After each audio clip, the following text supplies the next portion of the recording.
It's Red Eye Radio.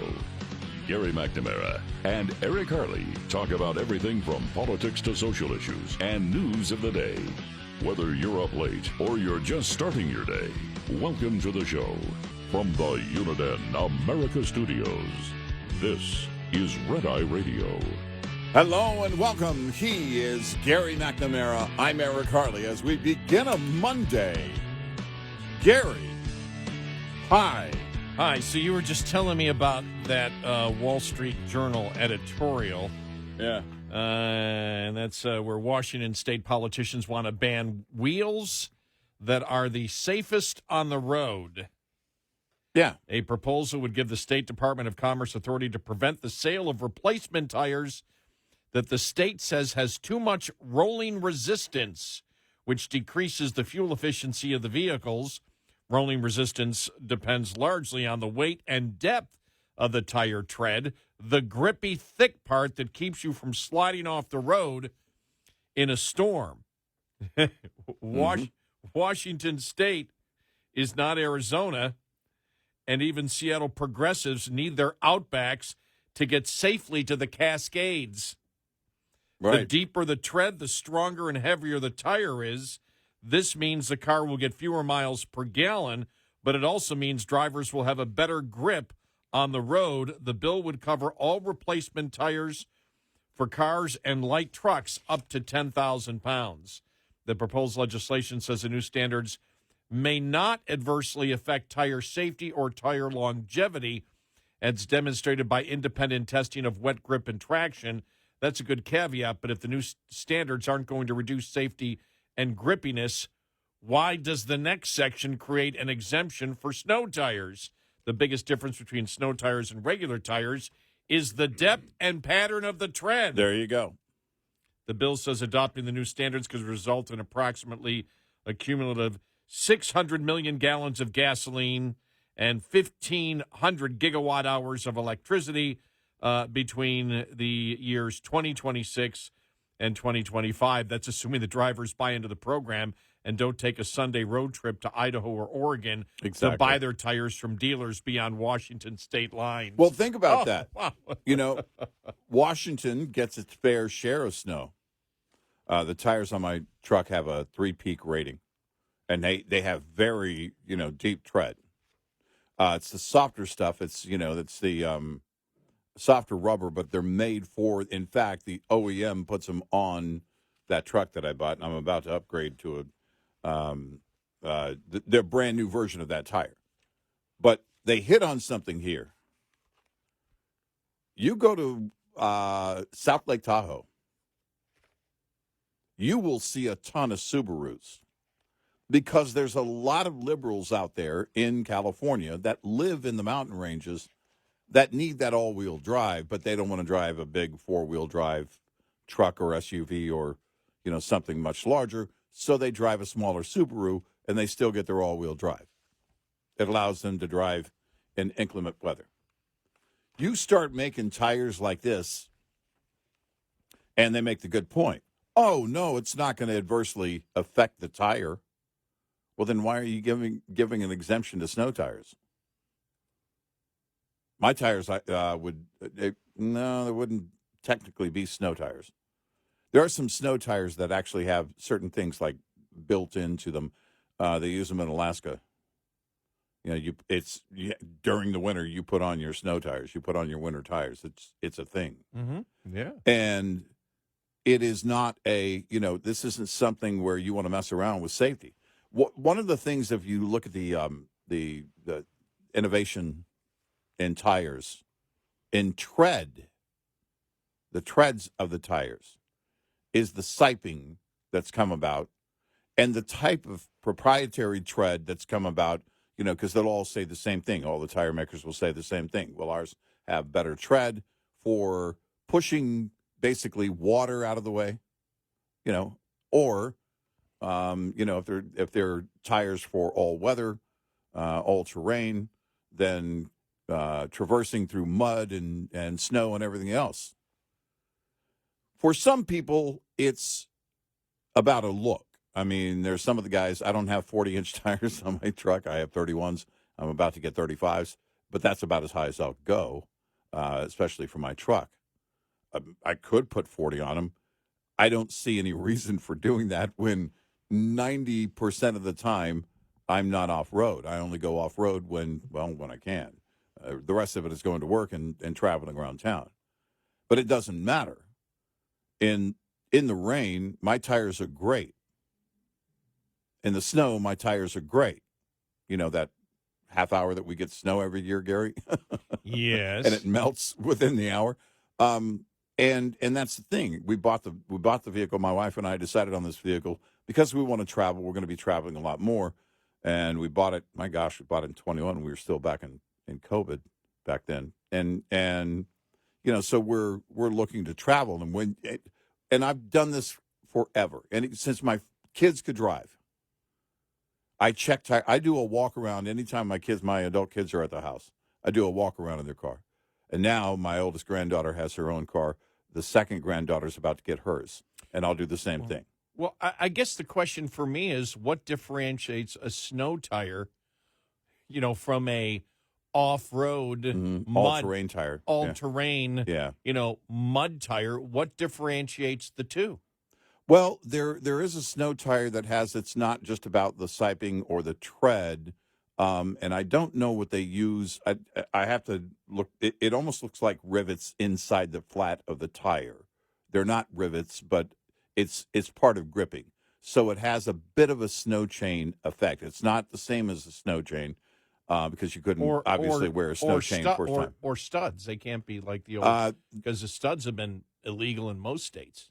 I don't. By the way, I don't know if this is exclusive to Alaska or not, and I don't know if they're still using studs in Alaska, or in Washington State or anywhere else. Yeah, I think most states have, because of the damage to the road, have banned them.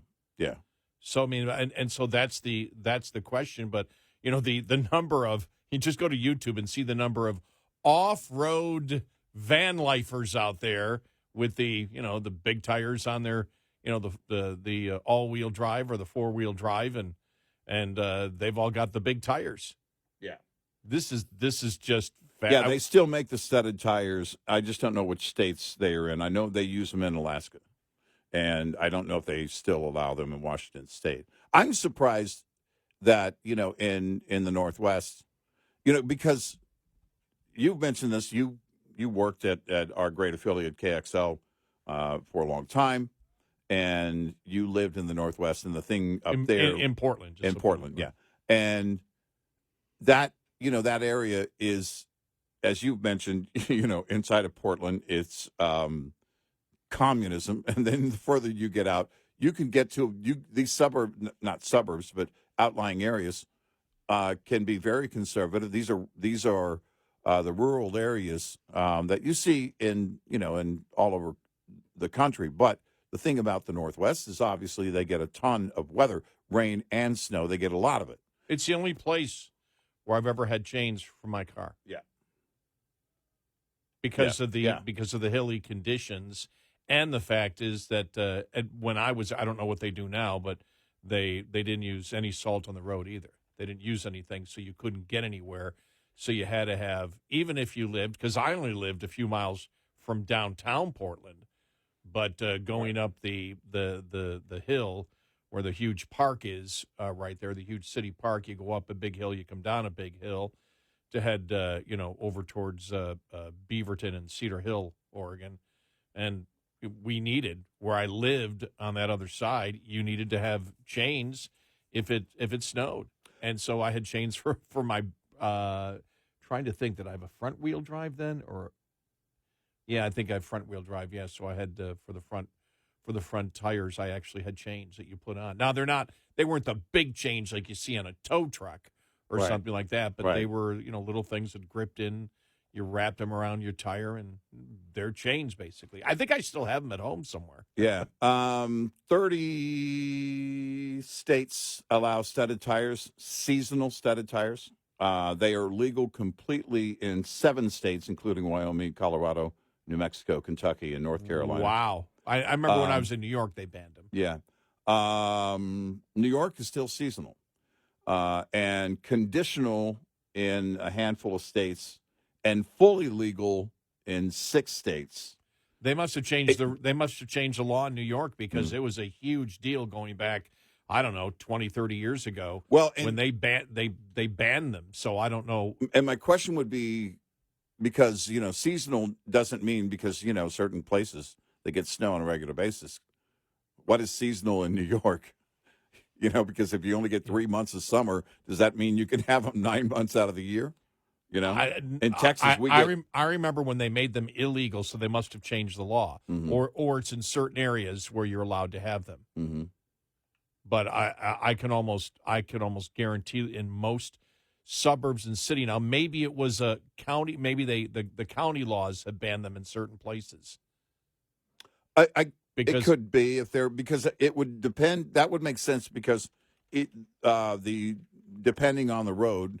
Whatever jurisdiction that has control or responsibility for maintenance of those roads, then could determine that, and that would be the difference.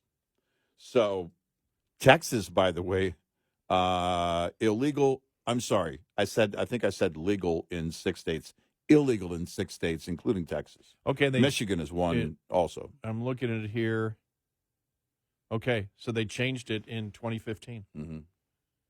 Yeah, that's when they changed it because they were. I knew they were illegal. New York State's Department of Motor Vehicles. This goes back to 2015. Say drivers are allowed again to install snow tires with metal studs for the winter. Mm-hmm. The department says by law the studded tires can be used from October 16th through April 30th.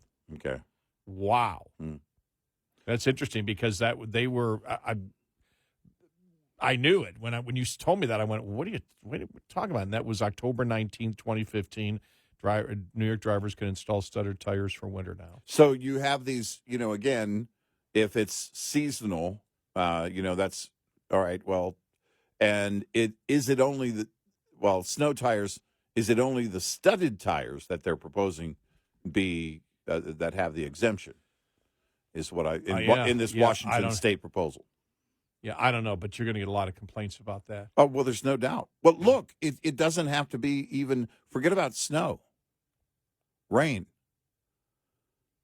And if you talk about deep treads on a tire, that's the life of the tire. Yeah. Because they can look at your tire and say, okay, there's not enough tread, which means what? You're going to go through a lot more tires. If you can't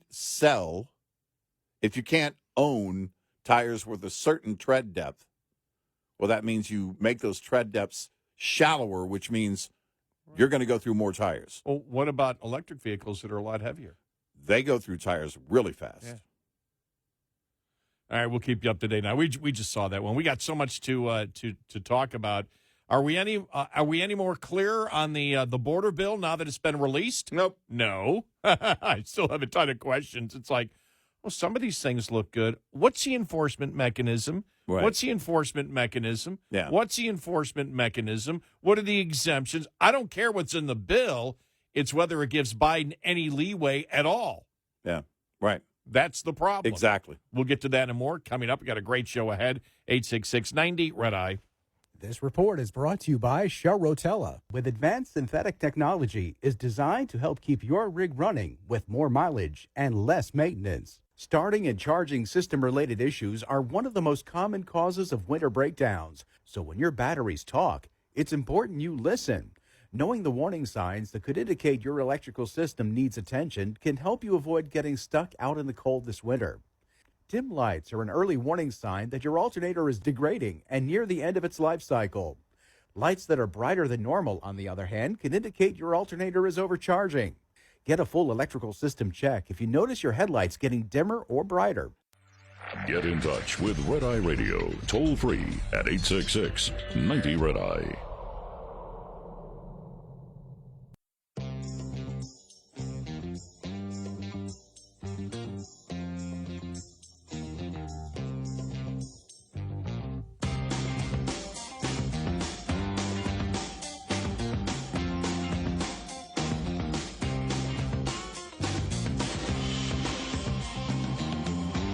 It's Red Eye Radio. He's Eric Harley, and I'm Gary McNamara. Good morning and welcome. I'm just reading here from Speaker Mike Johnson. I've seen enough. This bill is even worse than we expected and won't come close to ending the border catastrophe the president has created as the lead Democrat negotiator proclaimed under this legislation. The border never closes. If this bill reaches the House, it will be dead on arrival. I was looking at Bill Malugin as he was going through the earlier things, saying, well, from what you initially read, that under this bill, if there weren't any other conditions, and then he started finding different conditions and things like this, there would be a serious reduction at the border. But then when you start looking at the enforcement of it and how many days a year you could use this so-called emergency, which is ridiculous because he's been using the emergency excuse all the time right now, and he would still have a significant, according to parts of the bill. And again, you and I haven't been able to, because woke up and this is where I saw it. Yeah, it's a couple of hours ago. Yeah, I it was saw late it. breaking. And so everybody's going through it right now. And there's, this is a great bill. It will close down the border. And you have Republicans and others saying, no, it won't, because it gives Biden various choices. And if you give Biden choices, no, he's not going to do it. Right.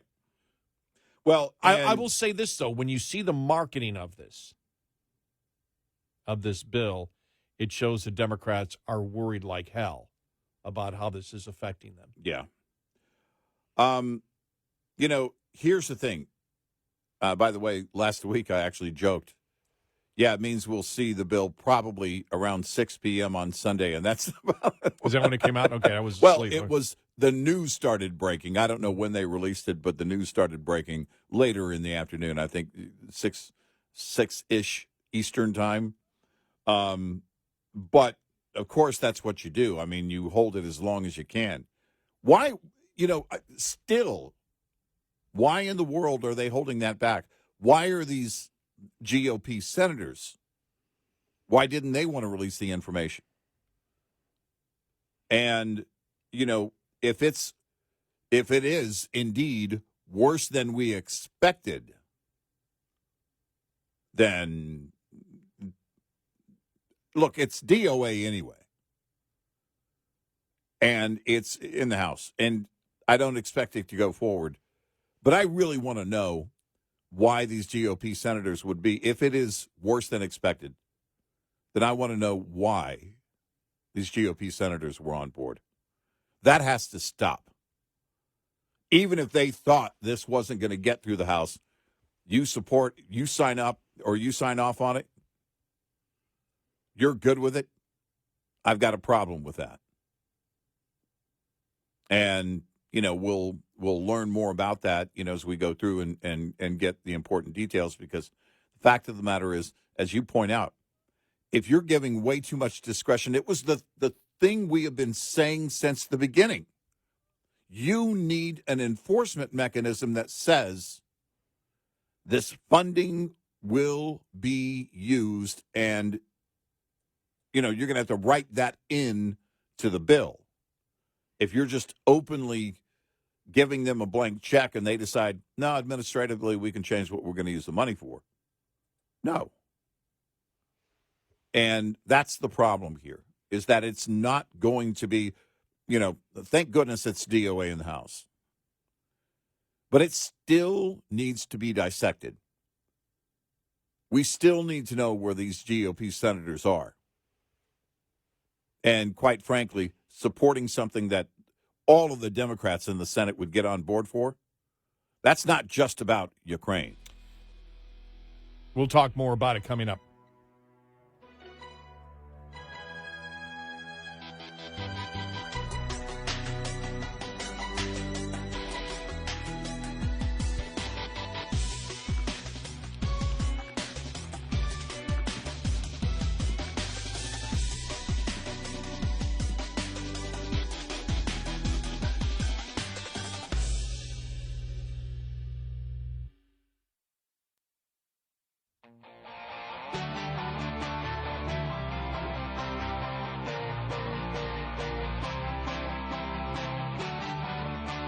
Soon, they'll be going into a deep dive. Make time. Red Eye Radio. And he is Eric Harley, and I'm Gary McNamara. You know, the thing is, you start reading the bill, as many people have, and analyzed it, pundits, and they go, okay, well, that looks good, and that looks good, and that looks good, and that looks good, and then you get later on into different parts of it, and you say, okay, well, what is the enforcement authority here? And this one, Bill Maloogian had this. He goes, the Border Shutdown Authority has limits on how many days it can be in place, and its allowable use drops each year. For the purposes of paragraph, the Secretary shall not activate the Border Emergency Authority during the first calendar year after the effective date for more than 270 calendar days, during the second calendar year after the effective date for more than 225 days, and the third calendar year for more than 180 calendar days. And right after that, when he writes that, it's like breaking. Speaker Johnson said he's seen enough, and this legislation is D.O.A. in the House. Yeah, good. And the other thing, too, where they talk about the 7-day rolling average, and then, that the authority would have to kick in on certain days, apparently. And then they say, but that doesn't mean that 5,000 people would be let in. Well, it shows that they can be let in. Right. They may not have to be let in. They said that, single men won't be let in, but families will be let in. Mm-hmm. Well, then why do you need that figure to begin with? Yeah, and prove that that male, who may have been a single male anyway, is not part of that family. Exactly. So, and they talk about money for enforcement. Also, all this money, hundreds of millions of dollars for the NGOs. Well, the NGOs, what do? They are the ones that take grants and taxpayer dollars and wish to keep migrants in the country.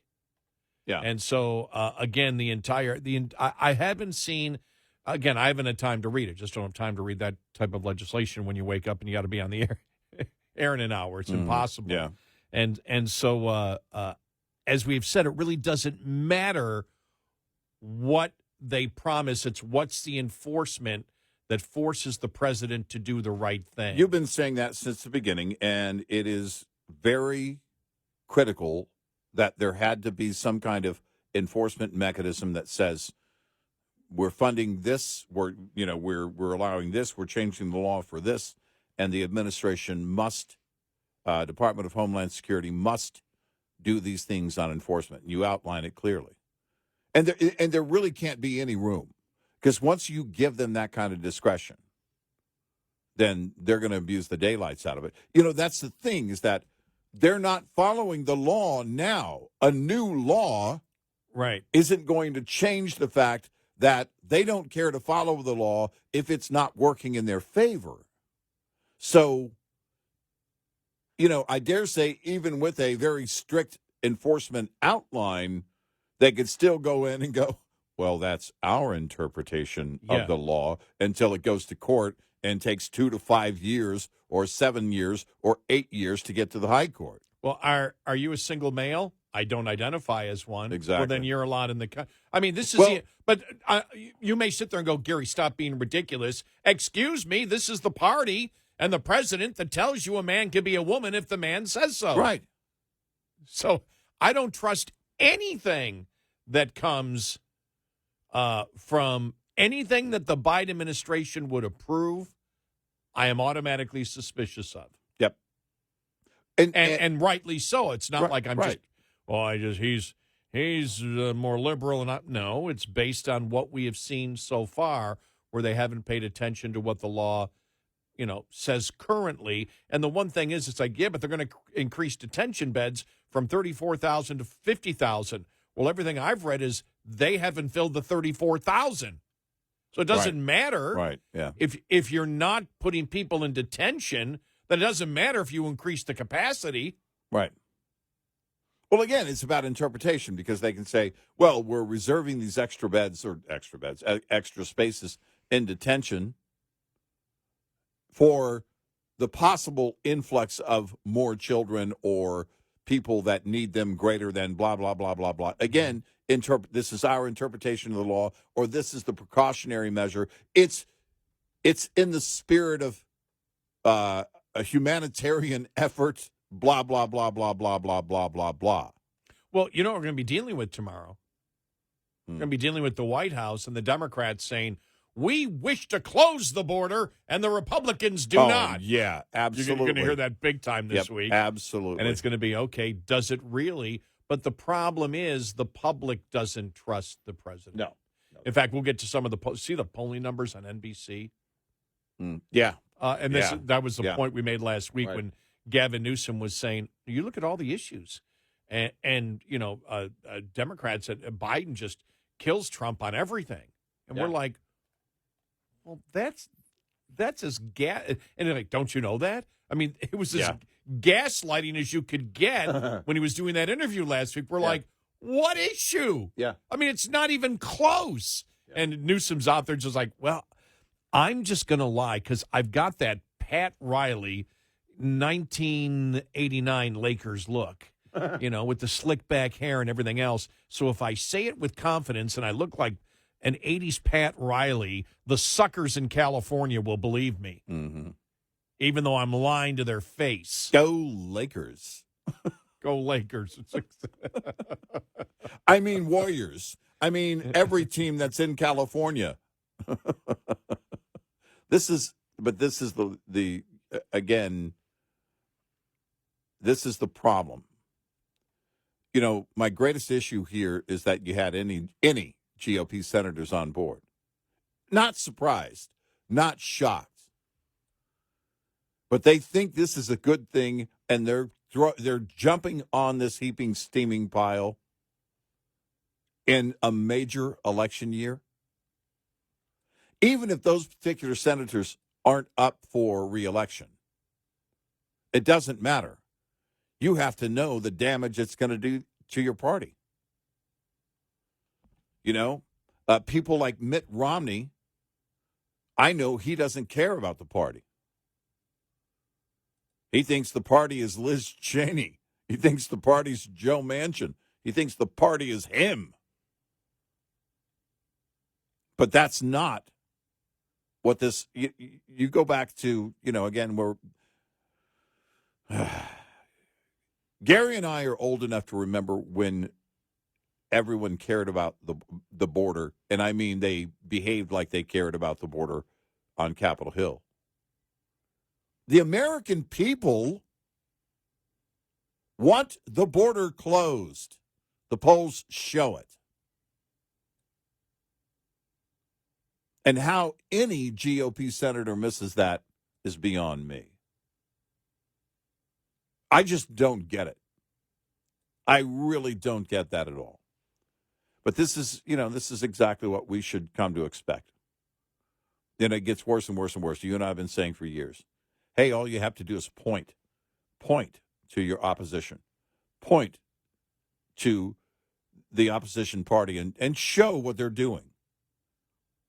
That will do a lot of the heavy lifting. But the moment you jump on board for permanently opening the border even wider than what the current law says, you own it. And that reflects on the entire party, not just a handful of GOP senators. That reflects on the entire party. My gosh. This is, again, and so here would be my question. Imagine that this is implemented into law. Imagine that the GOP in the House caves too, and then all of a sudden it's passed and it's law. I want to know what the directives are for the Border Patrol from the Department of Homeland Security. What do they tell them to do? How do you enforce the border? What is going to be the protocol? How much of this is how much of anything right now is going to change? This is insanity. And Democrats in the Senate are on board with this, and it goes much further than the whole Ukraine part. Much further. This isn't about Ukraine, just about Ukraine for the Democrats. This is about being able to punch a permanent hole in the border. And right now, it's gaping. And it's not going to change. It's not going to change. And by the way, you're right, Gary. They're going to come back and say, the administration is going to come back and say later today, well, we want to close it. We want to do something, but our hands are tied, which means, oh, well, I guess we're going to leave it the way it is. And they're not going to change a thing. They know this. They know they can't do any. They know they don't have to do anything about the border. They know that. I mean, I'm looking right here. You know, I saw Maluzhin saying it doesn't mean, but I'm looking mandatory activation. This is from the bill. The secretary shall activate the Border Emergency Authority if, during a period of 7 consecutive calendar days, there is an average of 5,000 or more aliens who are encountered each day, or on any calendar day, a combined total of 8,500 or more aliens are encountered. The average for the applicable 7-day period shall be calculated using the sum of the number of encounters that occur between the southwest land border ports of the entry in the United States, a number of encounters that occur between ports of entry along the southern coastal borders. So what are they trying to say? That if it's an encounter, it doesn't mean that they're necessarily let in. It's just the encounter. Well, I see that they claim that single males won't be allowed in, but families will.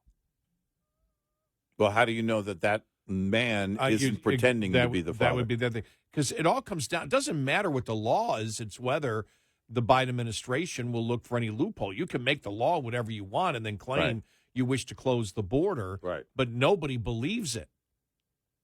Right. Nobody believes that Bidens want to close the border unless it's gotten to the point where they finally realize at least they've got to fake that they wish to close the border because it's hurting them. You know, you see the NBC poll out there. I don't think I would be very surprised if Democrats get the upper hand on this, because if Democrats are screaming, we're going to close the border, we're going to close the border, the left isn't going to take that too well. No. Even if they don't mean to close the border. But everything here is, what forces them to do it. And why does it have to be 5,000 encounters? 0. Right. 0. Because encounters means they've crossed the border. Right. And each person who is detained, each person who is apprehended is detained. Full stop. Right. And when detention is full, doors are closed. That's what they claim is in the bill, the Democrats. Right. Is the enforcement there to do that? That's it. Because if you're saying we close the border after the 5,000 encounters, what is encounters can be whatever does encounters mean just crossing the border? Well, don't let them cross the border then. Don't get to that point. Because if you say the emergency, we're going to activate the emergency border order, we'll activate it at 0. Right. Why activate it? Why are these abstract numbers in there? What's the purpose of the abstract numbers? No, I think they actually manipulated this bill, this version of the bill, in order to be way too ambiguous, way too open for interpretation. I'm confident that that's what's happened here, and they're just lobbing this thing across, and now the GOP has this on their hands in the Senate, the GOP senators that were on board for it. 866-90 Red Eye. We'll be right back with more Red Eye Radio with Eric Harley and Gary McNamara.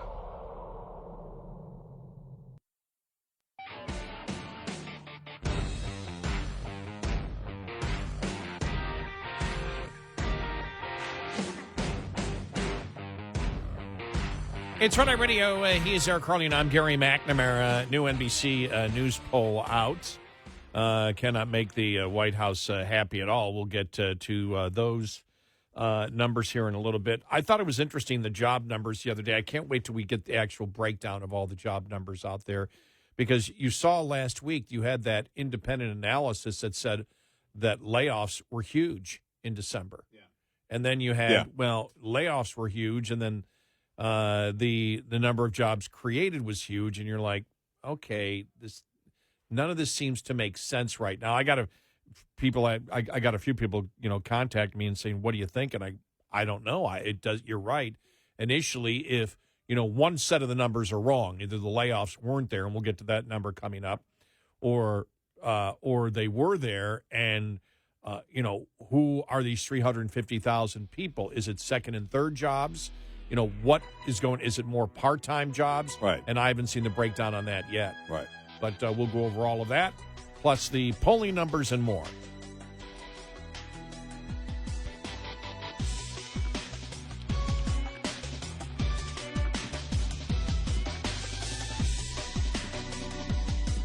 Top of the hour news is brought to you by House Products. Visit houseproducts.com. This is Red Eye Radio on Westwood One.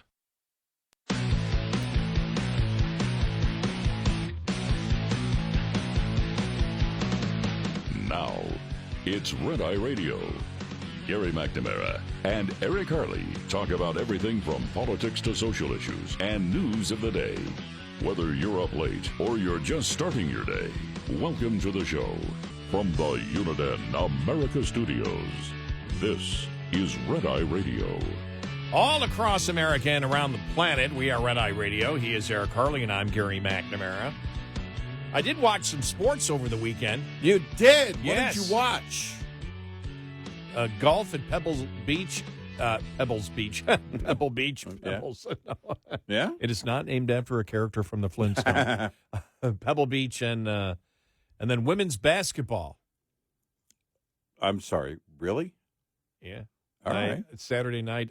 I couldn't believe it. Fox had the Iowa-Maryland game on. Oh, okay. Because of All right. Caitlin Clark, who was it was the first time I've seen her play an entire game. Okay. Yeah? She must have taken, a 40-footer, a three-pointer from 40. It was just past half court. They passed the ball in. She looked, boom. Had to be 40 feet away. All right, 35 to 40 feet away. Yeah. Boom, she hits it. Wow. And the funny thing is she had like 38 points, and I don't think she nearly played as good as she could have. Now, her passing was just impeccable. The backdoor passes and stuff, she's impressive. Even though you could see them get undisciplined when Maryland started coming back, but it was the atmosphere. It was exciting. It was as loud as any men's game that you would ever see. And it's to me, that's just good for women's college basketball, but she's one hell of a player. So yeah, I did that. And then the only reason, every single year I watch Pebble Beach. Now, it got rained out yesterday, so they're finishing it today. Okay. They have to finish it today. And if they don't get rained out, it's just they just do 3 rounds. But the only reason I watch it, number one, is the beautiful scenery, and then to see the celebrities. Yeah. Right. You always get to see Bill Murray playing in it. Yeah. Ray Romano plays in it. Not anymore. Oh. Yeah. Not anymore. They're not in it anymore. I found this out. What? I'm looking, I'm going, how come the only person I'm seeing, and it keeps reminding me, the person you saw the most, the celebrity you saw the most out there playing was Josh Allen, the reminder that the Bills aren't in the Super Bowl. Over and over again. It's like, come on, I avoided the football game. Why am I getting football and on golf? Yeah. And then Tom Brady was also there. Tom Brady played and absolutely shanked a shot, completely missed a shot. But they only allow you have to be like a very low handicap. Now, they changed the rules this year, so Bill Murray will never play in it again because he's not a super low handicapper. It's getting to the point where the celebrities are getting good, so they only want good celebrities playing. One of the reasons is because it took so long to play the rounds because they had amateur golfers playing, and that comes, from the old Bing Crosby tournament that it used to be, where they would just, celebrities come on, and the celebrities were just important, and you always looked forward. I remember when Rush Limbaugh played in it, and they had, they're there talking to Rush, and I'm like, oh man, liberals are going crazy. It's like, oh wait a minute, it's golf. They're not watching. Yeah. But Brett Baer played a couple of years ago in it, and so but you just want to see Bill Murray, but no, it's like can't play, and I'm like, what? And it's funny because he became kind of an ambassador for that event too. Oh, absolutely, because the media would be all over him for that event. Yep, leading up to the actual event itself. Yep, and so, I was like, oh wow. So I, put Bill Murray into Google, and all of a sudden it comes up. Wait a minute, Friday, Groundhog Day. He was in with the cast of, not the entire cast, but a significant portion of the cast for Harold Ramis Day on Groundhog Day. Oh, cool! Because apparently he died like 10 years ago. Wow, that's amazing. Yeah. And so Bill Murray spoke, and I found it on YouTube, and I'm like, okay, well, I get my hit of Bill Murray, but he was very. Bill Murray was talking about it. He was very, very humble and talking about how his brother, Brian Doyle Murray, who was the mayor, in that, and all the writing that him and Harold Ramis did together, and how they really saved him, and he said, from my brother, he goes, from my brother Brian, and his brother's sitting right there, and he said, my brother Brian, he'd look at me and go, how do you justify your existence today? And I'm like, and he did it in his voice. He goes, how do you justify your existence today? Like in the Brian Doran War. It was hilarious. But so I did get to, I did get my hit of Bill Murray. Yeah, which wow. I was expecting it, but I did try again to turn the Live Golf was on, but I can't. As soon as I turn it on, all the graphics are like you're watching NASCAR, and they got all this team stuff. And even if I was interested, in it, and I'm really not. I can't stand the broadcast. I can't stand the way they do it. Yeah, I cannot stand the music you can hear in the background as the players are getting ready to hit. Call me. Well, as I've said, I don't want just like I don't want a concert to break out in a golf game. I don't want a golf game in my concerts. Yeah, right. Give me one or the other, but that's where we're going in sports, where it's like, okay, the entertainment surrounding it is just as important or sometimes more important than the sports. It's why I stopped going to NBA games. I used to go to Maverick games a long time ago, and then they just started screaming at you all the time, and it was like, nope. And I figured out why, because then in NBA games, they started telling you that it's time to cheer, then they, how to cheer, why to cheer, and then chastise you for not cheering. And then I realized the NBA is, where does the NBA exist? Where are they the biggest? In the major cities, which are all liberal. And so they realized that because they're Democrats and liberals, they believe the people that come to the games are idiots and don't know when to cheer. Right. So they have to instruct them with a announcer screaming at the top of his lungs, needs to instruct the audience who's paying a great deal of money to be told what to do. Yeah. Right. I can still remember the last one I went to. And I just said, and they were screaming, and I just, get up and cheer. And I was on a date. And she said, come on, get up and cheer. I go, nope, I'm not. And everybody was laughing around me. I go, I'm not going to follow the instructions of the guy screaming at me. I know when to cheer. He doesn't have to tell me. And there was like 10 people around me that heard me going, yay! Yeah. Because the screaming was going on. And that's when, because that was a long time ago, because Don Nelson was still the coach. And I'll never forget, because my date asked me, she goes, well, where did Don Nelson come from? And I said, well, I used to watch him when I used to, go to Buffalo Braves games. It used to be in the NBA. I used to watch him when he played for the Celtics. And she actually turned to me and said, how the hell old are you? I said, I remember. Yeah, that's when she said, I'm going to go get some popcorn or something. No, she ordered an Uber ride. She ordered a big drink. Do you sell quadruples? Do you sell bottles of whiskey by chance? No, she's always been a friend. Yeah. It wasn't really a date. She's one of my really great friends. No. Yeah, good. Still today. Good. But she'll never forget that. How the hell old are you? Yeah. I remember. I remember when Don Nelson played in the NBA and was young. And we used cannonballs, not basketballs.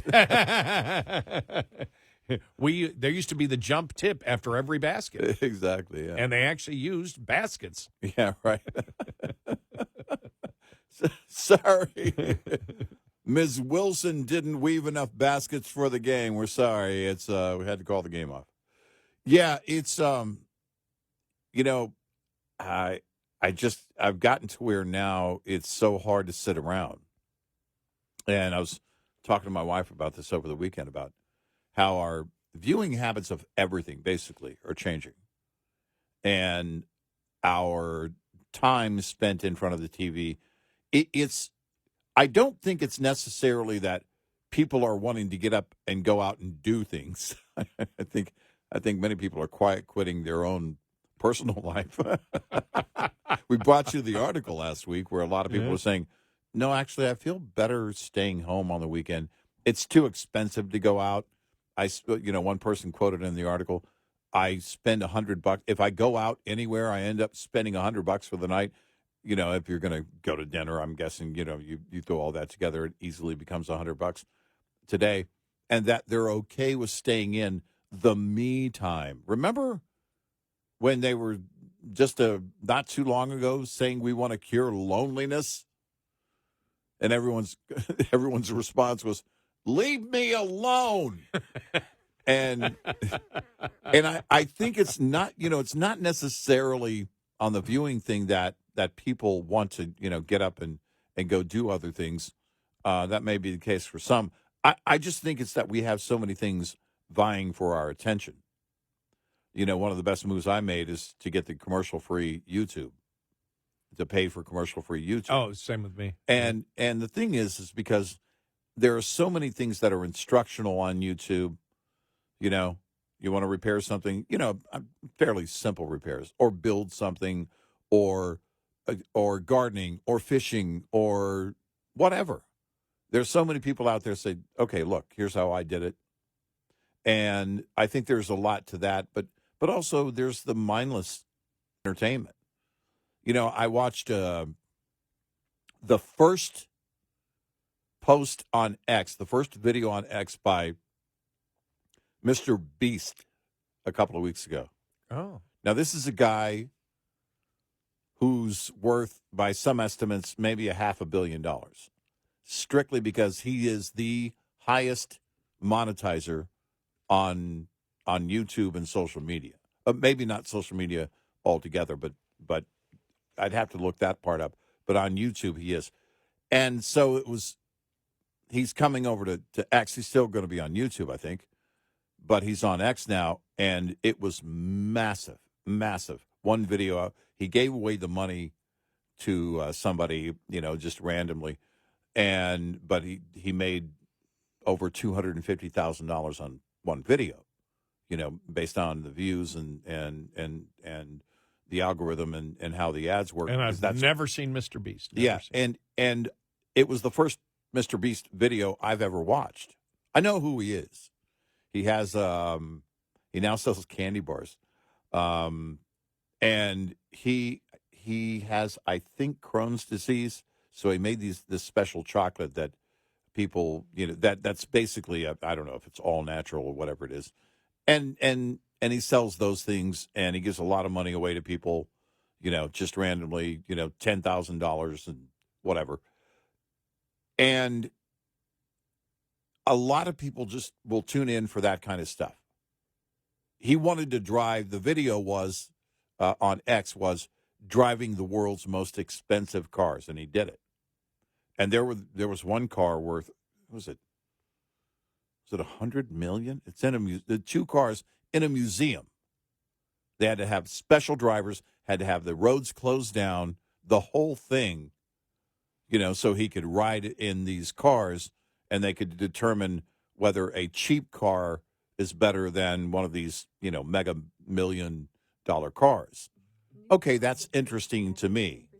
And those are the mindless, that's the kind of mindless entertainment that Hollywood used to be good at. I don't know if Mr. Beast is good at it because I'm not in his demographic. So that's not, that's still not going to be my thing. But it is what people are watching.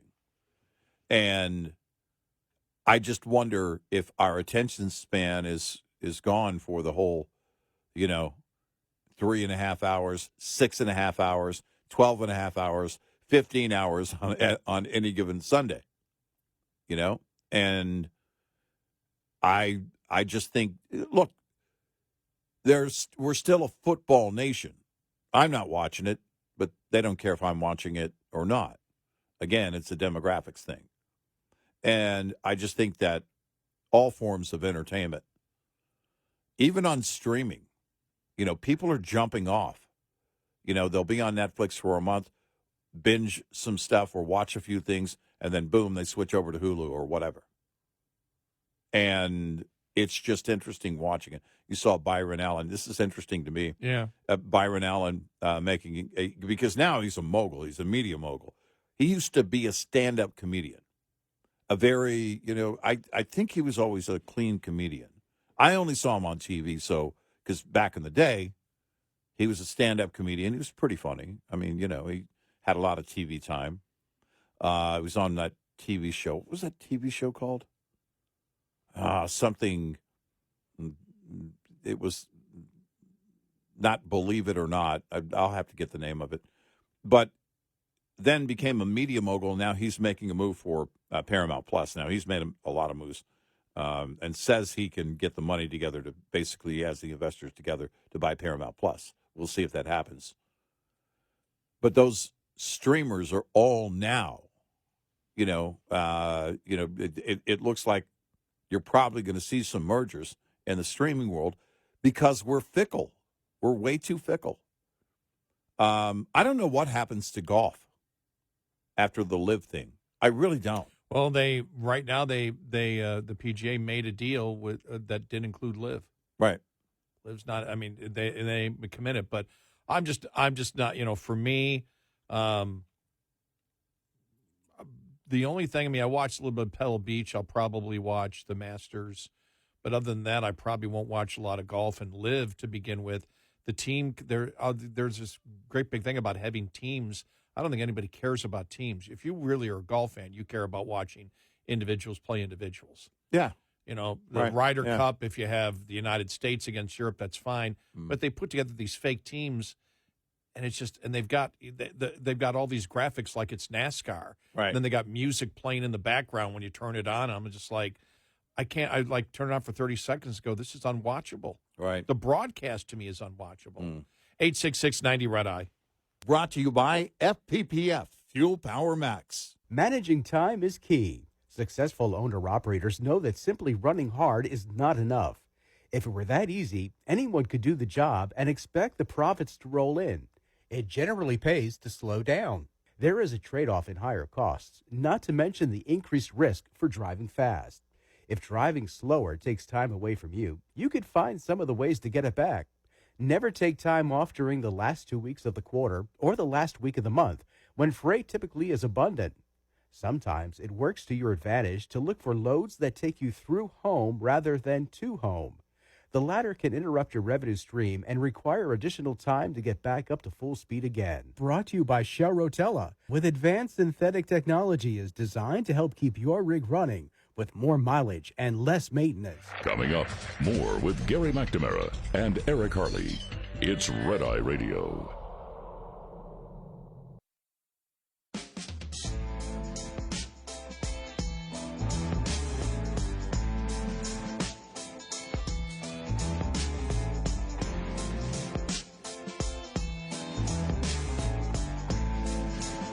It's Red Eye Radio. He's Eric Harley, and I'm Gary McNamara. Speaking of sports, one of the controversies at the NHL All-Star Game, the hockey, is that the singer wore pro-Palestinian attire. And that would be the bad thing, again, because you saw in the Grammy, what was it, Annie Lennox screamed out, ceasefire, whatever. But the thing about the All-Star Game is they said, yeah, it bothered them that she wore the pro-Palestinian outfit. But the fact is, it's the NHL All-Star Game, so nobody was really watching. So Yeah, right. And also, it was the Grammys, so nobody cared. It's the Grammys. It's like Annie Lennox. People are, everybody's, who is Annie Lennox again? Are they still doing protests? You know, the funny thing is, it was just when I watch TV, I'm doing so much show prep because the TV's, I miss so much when I watch TV because I'm always doing show prep, and I was doing it and looking at just different stuff, and was on X, and somebody said, who watches the Grammys? I don't watch movies anyway.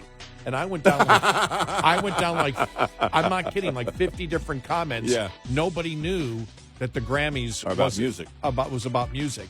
It was pretty funny.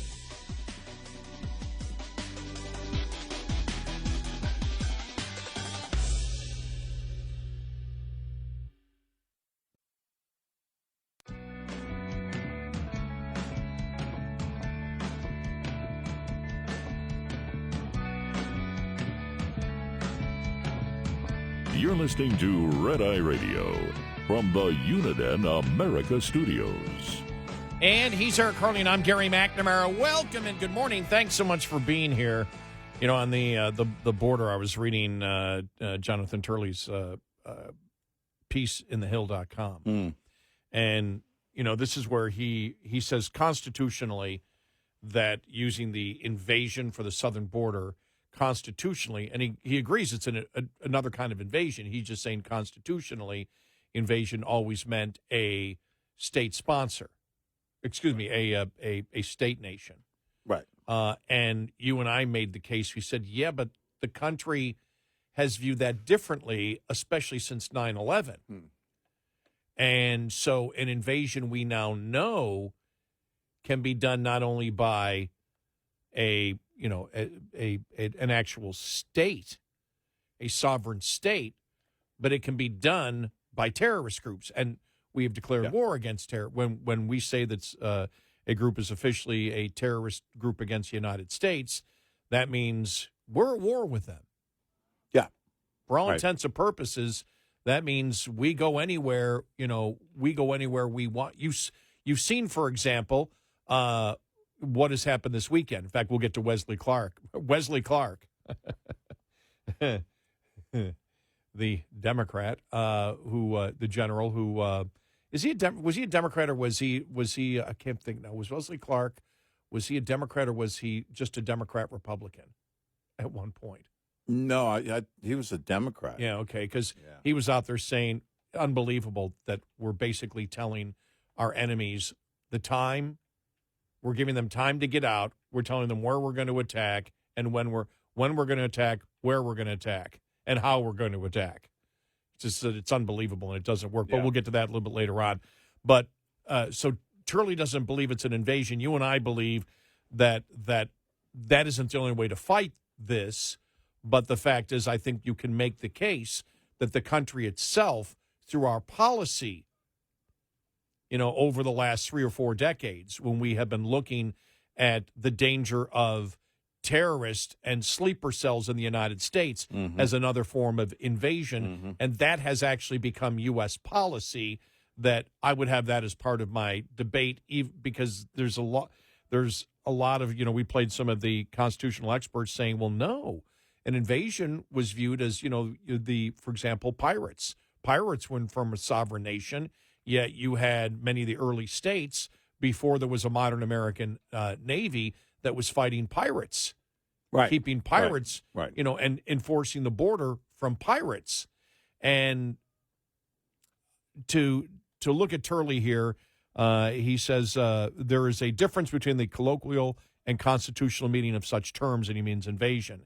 He said states have also tried to go to court to enforce these laws in cases like Arizona versus the United States, and most recently, U.S. versus Texas. They have often found the courts closed to them. The courts have denied standing to sue in many cases, or granted sweeping authority and preemption over immigration. That has left many in Congress or the states with few meaningful ways to compel enforcement of the law. That includes provisions written. This is the important part here. This is where we look at, whatever this deal was done and said, none of it means anything. They can promote everything they want. What is the enforcement? What are the enforcements of the shall obligations? And he says this includes provisions written as mandatory shall obligations. The government shall, it's mandatory, which have been effectively ignored by the federal government. Yeah.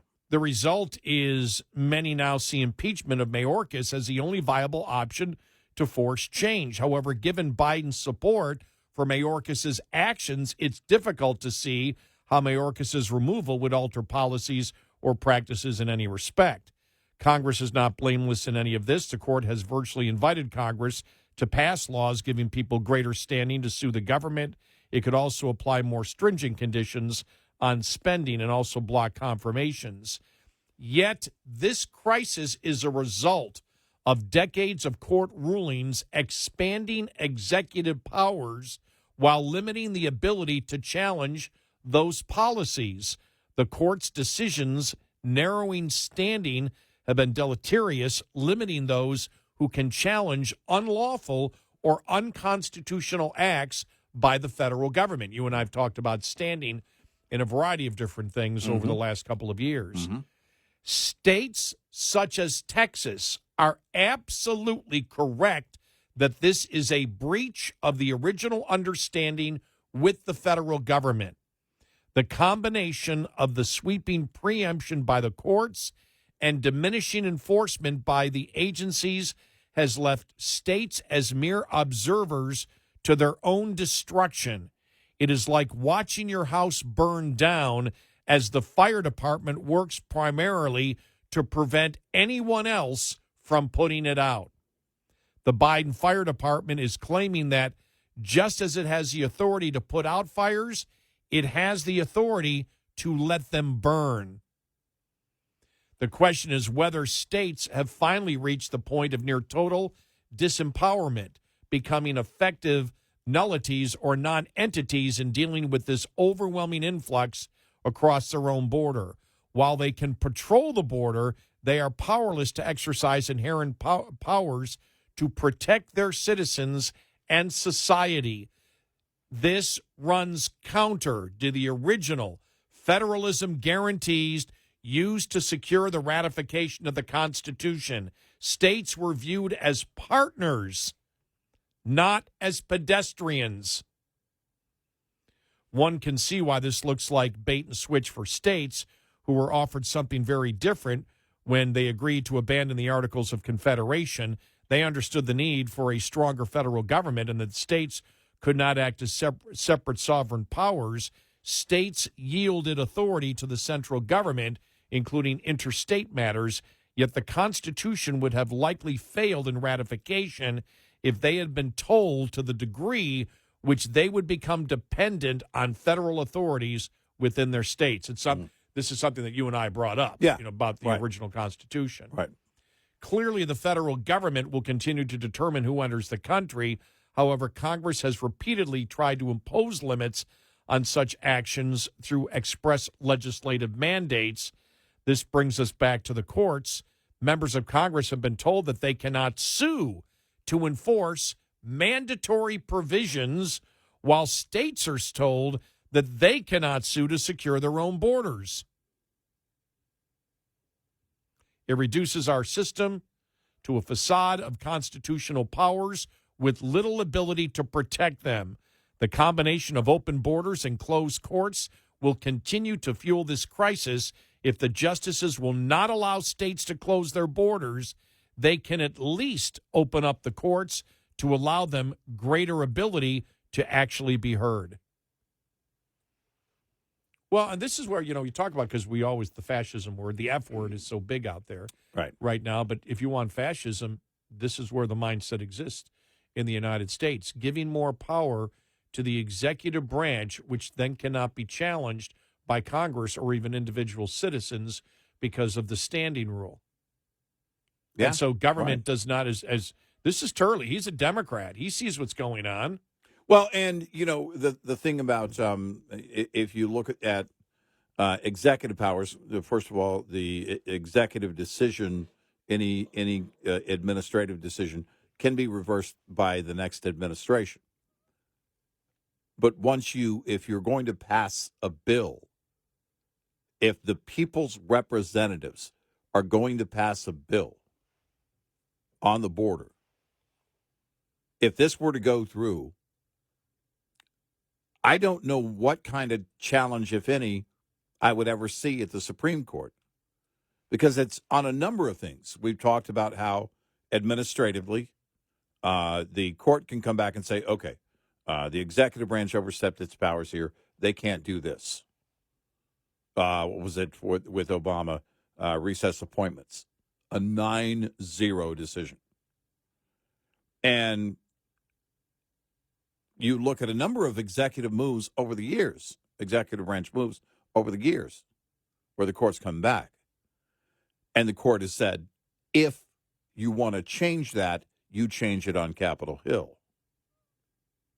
And that's the problem that I have with everything that's going on with the border, is that if we spell it out in a bill, if our representatives spell it out in a bill and give the executive branch that kind of power, then the Supreme Court could say, look, our hands are tied. The people want to change this. Their elected representatives have to go back and change it. And there would be very little will going forward to change it, with having the GOP moving further left minute by minute. You know, this is the situation that we're in. I'm glad this thing is D.O.A. in the House. Scalise said it won't even get a vote. Yeah, but it doesn't negate the fact that you had even one GOP senator. I mean, you know, we could focus on that person if it were just one, but you've got a handful of GOP senators on board with this.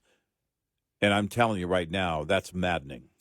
You know, I'm reading here, this is when Johnson came out and said, no, it's not going to be a go. And Langford, Oklahoma, said, I'm a little confused how it's worse than they expected when it builds border walls, expands deportation flight, expands ICE officers, Border Patrol officers, detention beds, how it creates a faster process for deportation, clears up a lot of long-term issues and loopholes that have existed in the asylum law, and gets us an emergency authority that stops the chaos right now at the border, he said in a call to reporters. The problem is you're not mentioning the 5,000 encounters, and nobody trusts anybody on that one. Right. That's why right there. It should be 0 encounters. Yep. We close the border, and here's the system. Yep. Any type of loophole that you give here, and with the amount of days now that you see that this can be implemented and when it can be implemented, it's a no-go. Yep. So it doesn't matter what you claim it's going to do. What's the enforcement mechanism behind it? It's only going to do what the administration has the will for it to do. Right. And we know where their political will is. And the thing is if this were to become law, this is the big threat, then the next administration, liberal administration, whenever that's going to be, can take it and run with it as well. I mean, you're just opening up, you're punching a hole in the border permanently, and you're basically tying going through the texts of this, or the text of the bill. Too many times do I see the words, it is the discretion of the Secretary of Homeland Security. Mm-hmm. Which is Mayorkas.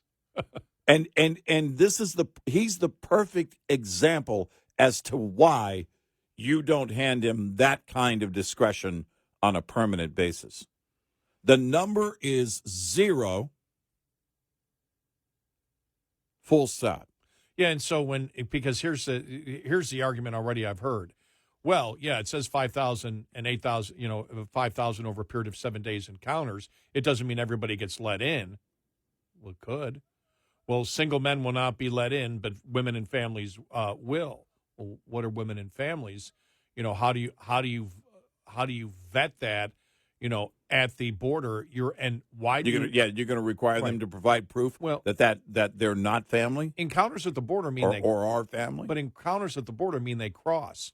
Right. Why is this number existing? you're claiming that they're not going to come across, yet you're saying they are going to come across. Right. And so it doesn't make any sense. It should be 0. And this is where it makes it weaker than current law. Right. Yeah. Because exactly. If you sit there and say, okay, we're going to stop it at 1.8 million, well, that's a no-go from the very beginning. It should be none. Right. Any encounter at the border must fit these rules. Right. Right. This is what happens. Not after 5,000. And they go, well, it doesn't mean what you think it means. Well, could you please explain it to me exactly what it means then? Right. Right. Exactly. 866-90-RED-EYE. Lines open for your calls. 866-90-RED-EYE on Red Eye Radio.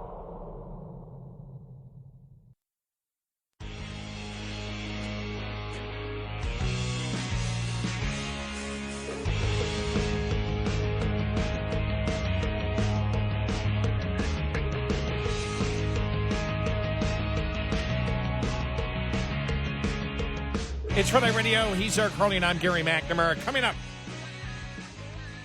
some new polling out. All right. The NBC poll, I guess the Gallup poll was also out. Woohoo! None of the polls good for Biden, and we bring this up because we played the audio from Newsom last week, Gavin Newsom, when he was being interviewed, and he goes on all the polling on all the issues. Biden just destroys Trump, and you and I looked at each other and went, "What the hell is he talking about?" I mean, it's like, seriously, everybody's just completely and totally delusional. So we'll get to that. Also, former General Wesley Clark. We're not doing any damage to Iran by the attacks back. Yeah. We'll get to that and more on the way. 866-90-RED-EYE.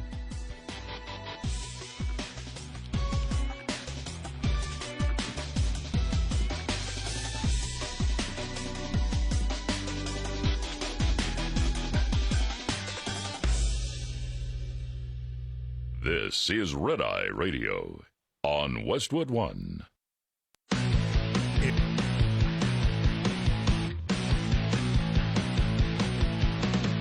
Now, it's Red Eye Radio. Gary McNamara and Eric Harley talk about everything from politics to social issues and news of the day. Whether you're up late or you're just starting your day, welcome to the show. From the Uniden America Studios, this is Red Eye Radio. All across America and around the planet Earth, we are Red Eye Radio. Good morning. He is Eric Harley, and I'm Gary McNamara. Just going through all of the news stories here since the border bill came out. House Majority Leader Steve Scalise said on Sunday night that the newly unveiled border security bill will not get a vote in the House after it passes the U.S. Senate. Let me be clear, the Senate border bill will not receive a vote in the House. Here's what the people pushing this deal aren't telling you. It accepts 5,000 illegal immigrants a day and gives automatic work permits to asylum recipients, a magnet for even more illegal immigration, Scalise said on Sunday. Scalise's comments were echoed by Republican House Leader Mike Johnson, who said it would be dead on arrival. I've seen enough. This bill is even worse than we expected. It won't come close to ending the border catastrophe the president has created. As the lead Democrat negotiator proclaimed, under this legislation, the border never closes. If the bill reaches the House, it will be dead on arrival. As Breitbart News reported, while the bill had some important concessions on border security, it also contained red flags that Republicans would not be able to get behind. It is accompanied by a multi-billion-dollar appropriations bill intended to fund the resources needed to register, release, transport, and house migrants in American coastal cities and inland communities.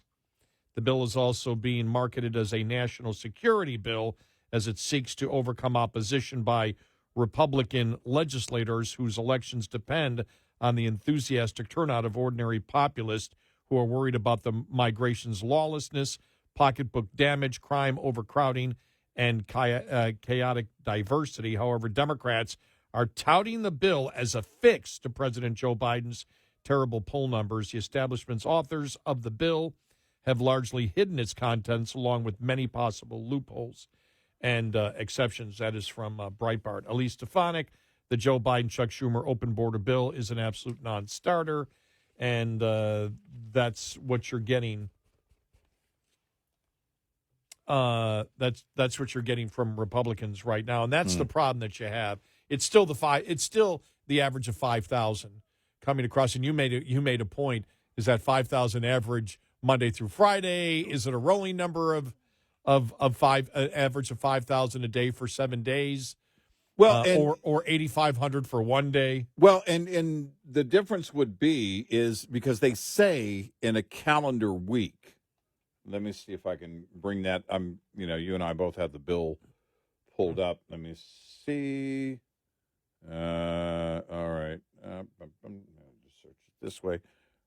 But there's a difference in, again, if they're saying, well, that's only between any given Sunday and Saturday, right? A calendar week.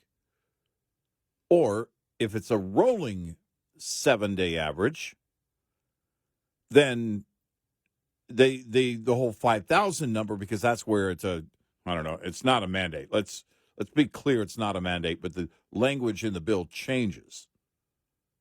It goes from, at 4,000, the Secretary of Homeland Security may blah, blah, blah, blah, blah. And then the next paragraph is at 5,000, the Secretary of Homeland Security shall, which sounds like a mandate until you get down to the definition of whatever the definition of the word is. And that's our joke on interpretation. And it's quite a serious matter in this case, because that's exactly what they do on the left all the time. Well, this is our interpretation. Because if they come back and say, well, it's a rolling 7 days. Well, on Sunday or whatever, when that day fell off of that average, okay, it's no longer above 5,000. It's 4,999. And we asked the question, where'd they come up with that number? Why isn't it zero? Because encounters mean you cross the border. Right. And I've seen in the bill, even Bill Malushin's analysis, they say that single men will be sent back, but families and children will still be able to come in. Well, then how do you vet the families? How are you sure that everybody is married? Or do you find that out, later on? And why the 5,000 number? Why does that exist to begin with? The other thing is that, as Breitbart pointed out, because they've done more analysis than anybody else this early on. Yeah. It said the legal loophole the much-touted emergency border shutdown and the Establishment Border Act will not be activated unless the president's Homeland Security says so. That would be Mayorkas in a clause buried deep in the 280-page bill. The legal loophole can be seen on page 119. Whenever the Border Emergency Authority is activated, the Secretary shall have the authority in the Secretary's sole and unreviewable discretion to remove from and prohibit in whole or in part entry into the United States of any alien identified in subsection 3 who is subject to such authority in accordance with this subsection. That's a problem for Republicans. The other problem is, as we have stated before in this part, in general, if the president finds that it is in the national interest to temporarily suspend the Border Emergency Authority, the president may direct the secretary to suspend the use of the Border Emergency Authority on an emergency basis. Exactly what we have right now. Right. They're not following any of the laws. They're not following the rules because they say everything's an emergency. Right. Because they open the border. Exactly. And that's why it's like, sorry, you can't answer that question. And they've given Republicans that easy answer. Then if it's not going to be 5,000 or 8,500, take it out of the bill if anybody crosses the border. Right. You can't have it both ways. You can't say, well, the 5,000 encounters can be read in about. No. We don't want to read anything in different ways. We want it as solid as possible. The border is closed.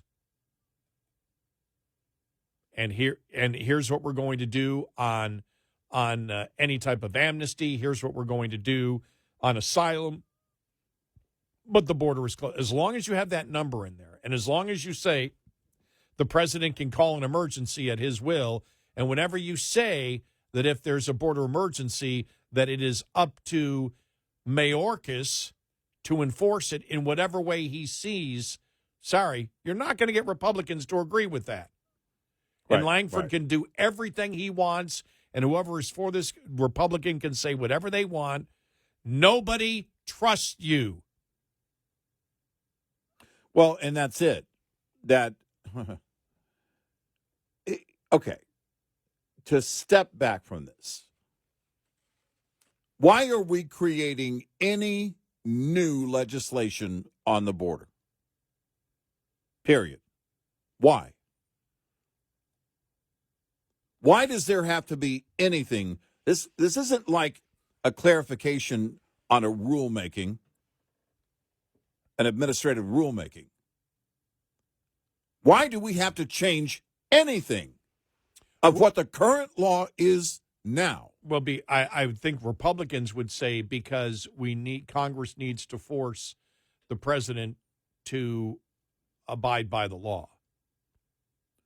And this won't do that. No, this will not do that. And no law will do that. But what is it, H.R. 2 that they came up with last year is a bill that they claim would do that. Really? It's like saying, well, we passed the gun law, now the gangs are going to abide by the law. I'm simply saying that's what the Republicans are stating. I know that. And I'm arguing with the Republicans. Right. It's BS. It's garbage. So my answer to my own question is we don't need a bill, and the GOP doesn't have any position here because, sorry, you're not going to force them to abide by the law. He's not doing that now. What will change? Nothing. Yeah. Not a damn thing. The only thing that will change it is the Supreme Court giving states some rights back. That's not acknowledging what states' rights are, not giving them back because government isn't supposed to give. Well, no, I mean take. No, that's a great point. Is that this, pending challenge, really court challenge between this administration, the federal government, and the state of Texas is going to be the key. It really is going to be the key. And because if you get to a decision that acknowledges a state's right to defend itself and its citizens, then we have to John Roberts this thing. You would hope a broad decision would then say also that means the federal government has an obligation to fulfill its role. Well, what I think is interesting, because Turley came out with it, and we read it about an hour ago. We have talked about it, that the United States was not supposed to be this way that you see. Right. This was not the original intent. No. States were not supposed to be completely subservient to the federal government. It was supposed to be a partnership. And it's like, do you think that any of the states would have gotten involved in the United States? Do you think that Texas or Arizona would have joined the Union if they knew that they had no power because this is what Turley brings up, they had no power that when the federal government in a calculated and premeditated way goes out of its way to not enforce laws to hurt the states, what is the recourse of the state? Is it nothing? A state must take whatever punishment the federal government doles out in an arbitrary way, even if it comes not from Congress, but from the executive branch, who is not following the law. Right. Well, and we go back to the word encounter. Encounters. What is the definition of encounter? Is it apprehension? Does it include, it wouldn't be gotaways. No. It's how many people they confront after they cross the border. So then you have to, again, when we get into this whole liberal mindset of, well, our interpretation of the bill is this, Department of Homeland Security comes in and says, well, you were, for the safety of all involved, pursuit of illegal aliens, the protocol is going to change. Right? Now, you may think to yourself, well, they would never do that. Well, yeah. If they want to lower the number of encounters, they absolutely would. Sorry, the protocol is going to change. Well, the interesting thing is nowhere in it does it say our goal is to reduce the number of encounters by having a more secure border. That's my whole point on why do we need a new, what is the purpose of saying, well, we better come up with something, otherwise we can't enforce our border. This is exactly playing into the hands of Joe Biden when he comes. It sounds to us critical thinkers when he walks up to the cameras and, last week when he had his hands out and he's, oh, I don't know, caveman president, I don't know your modern borders and sovereign nation ways. I'm just a caveman president. I need powers. When he did that, when he was approaching the media, he had his hands up like, oh, I don't know.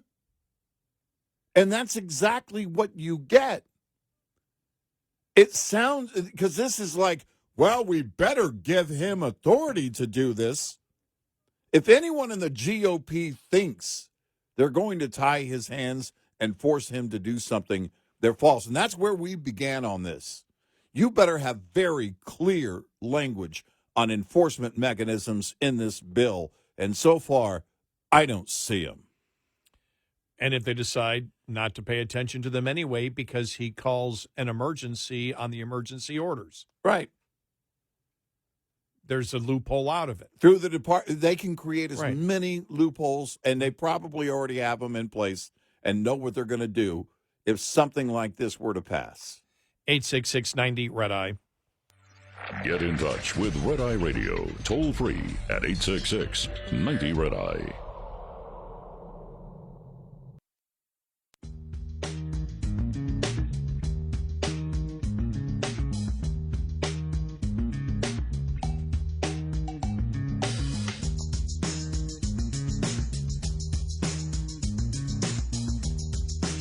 It's Red Eye Radio. I'm Gary McNamara along with Eric Harley. All right, yeah, it's a rolling 7. It's basically those numbers are, to get that average, it's divided by 7. It says that in the bill. So it's a rolling 7. And so when you account for that, if there's one day where it's a lower number of encounters and then it takes you down to 4,999, this is so ludicrous. The number is 0. And here's what you have to do to get in, and here's the criteria for asylum. And as you're applying to get in based on asylum, you need to wait in your country of origin. Here it is. I'm looking at Chris Murphy here, because this is where they got the thing about the border never closes, because Chris Murphy, Senator Murphy, actually wrote this. A brand new right to legal representation for all immigrants. Remember when Trump denied lawyers to victims of the Muslim ban? Never again. And the first ever government paid for lawyers for young unaccompanied minors, a longstanding injustice righted. A requirement the president to funnel asylum claims to land ports of entry, land ports of entry when more than 5,000 people cross a day. The border never closes, but the claims must be processed at the ports. That's Chris Murphy. Wow. The border never closes. Yeah. Okay.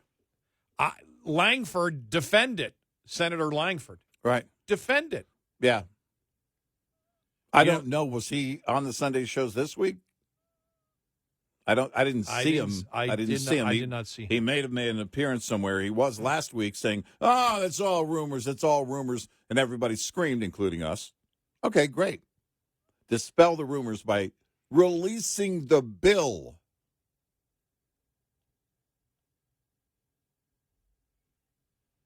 And they released the bill. I knew it was going to be Sunday evening, because you don't want to do it Saturday evening, because that would give the Sunday morning news shows time to pick it apart and also put people like Langford on.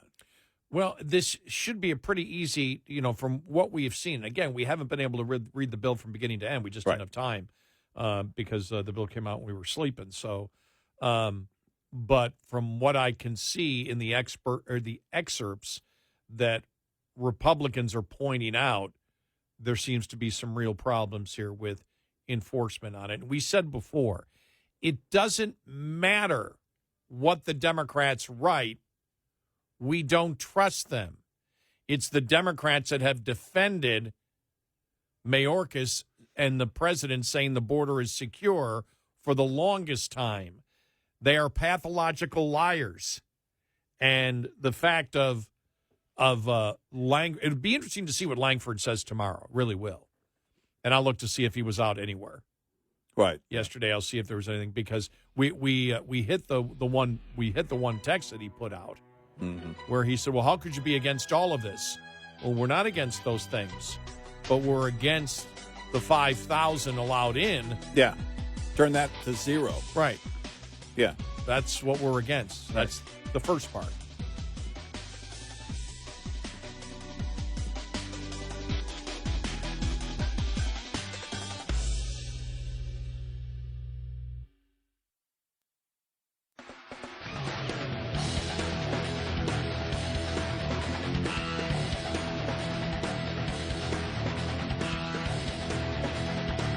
You're listening to Red Eye Radio from the Uniden America Studios.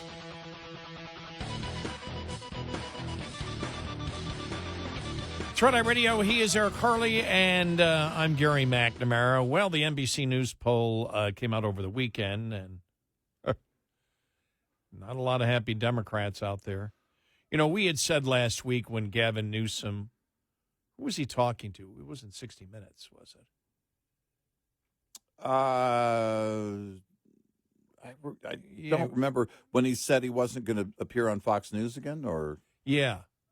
I can't remember who he. And when he said all the issues favor that Biden is favored on all the issues, as if it was like, well, come on, everybody's seen it. I mean, all the issues, it's common knowledge out there. Yeah, Biden's killing him on Trump on all the issues, and you and I looked at each other and went, wow.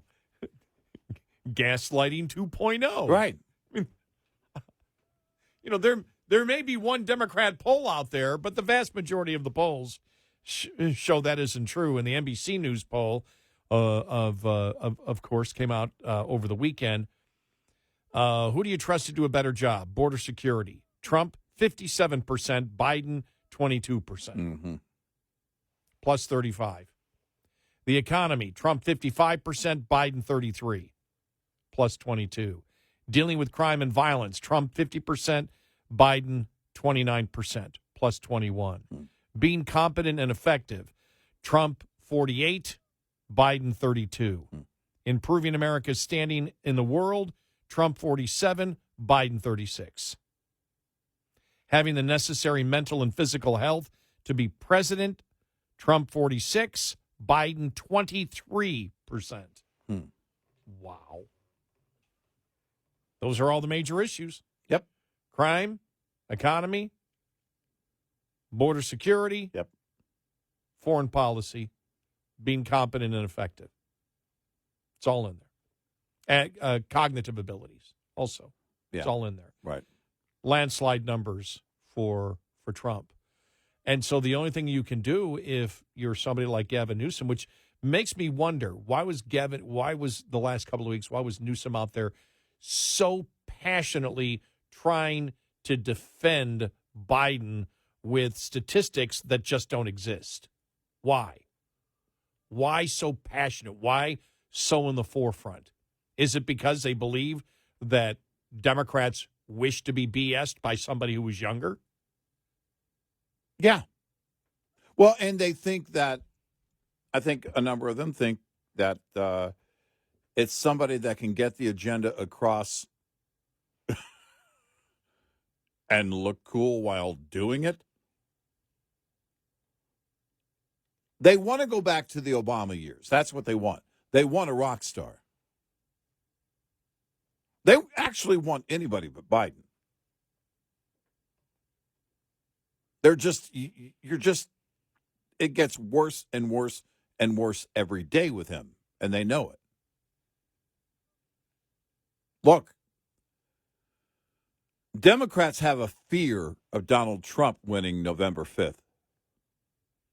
They also have a fear of Joe Biden winning November 5th. Are we hearing this huge groundswell of he needs to step aside and let Kamala Harris take over? Nope. We are not. So there's no confidence in her. And that's what they're looking at. All right, so let's say he were to win November 5th. What now? Because many people don't have confidence that he would be able to finish a second term. And many people believe he may not be able to finish his first term.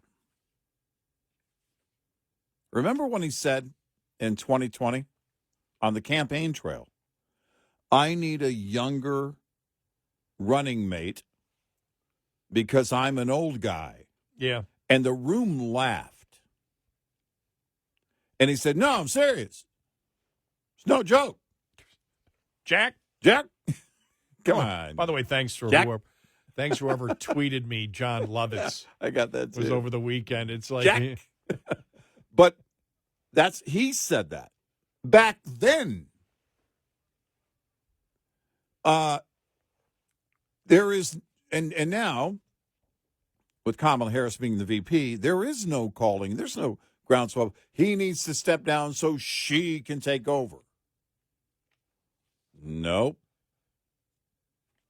It's, somewhat Gavin Newsom. It's somewhat anybody else. But that anybody else doesn't really include her. And that's the problem. If he wins November 5th, it will be her, many people believe, because they will believe that he will not be able to finish his second term. And that scares the daylights out of him. And then there was, I believe, the Gallup poll that came out. A majority of voters in a poll released Friday said Biden does not deserve a second term. The latest poll result for the president, 61% of registered voters in the Gallup poll said Biden does not deserve a second term, compared to 38% who says he does. The number who believed he deserves another term is the lowest of any recent incumbent president seeking re-election at a similar point in their presidency, according to historic Gallup polling. Half of American voters thought President Trump deserved a second term in January of 2020. That number was 43% for Barack Obama in December of 2011 and 53% for President George W. Bush in October of 2003. Pollsters noted, however, that voters' attitudes towards presidents can change in the months leading up to the election. Well, of course, they can. Yeah, right. The fact is, where do you wish to change? And that's where, where's the article here that I had? Biden's telling retreat. It's something that we talked about. Rich Lowry wrote it. He's in National Review. He's reversed Trump policies, and now he's reconsidering.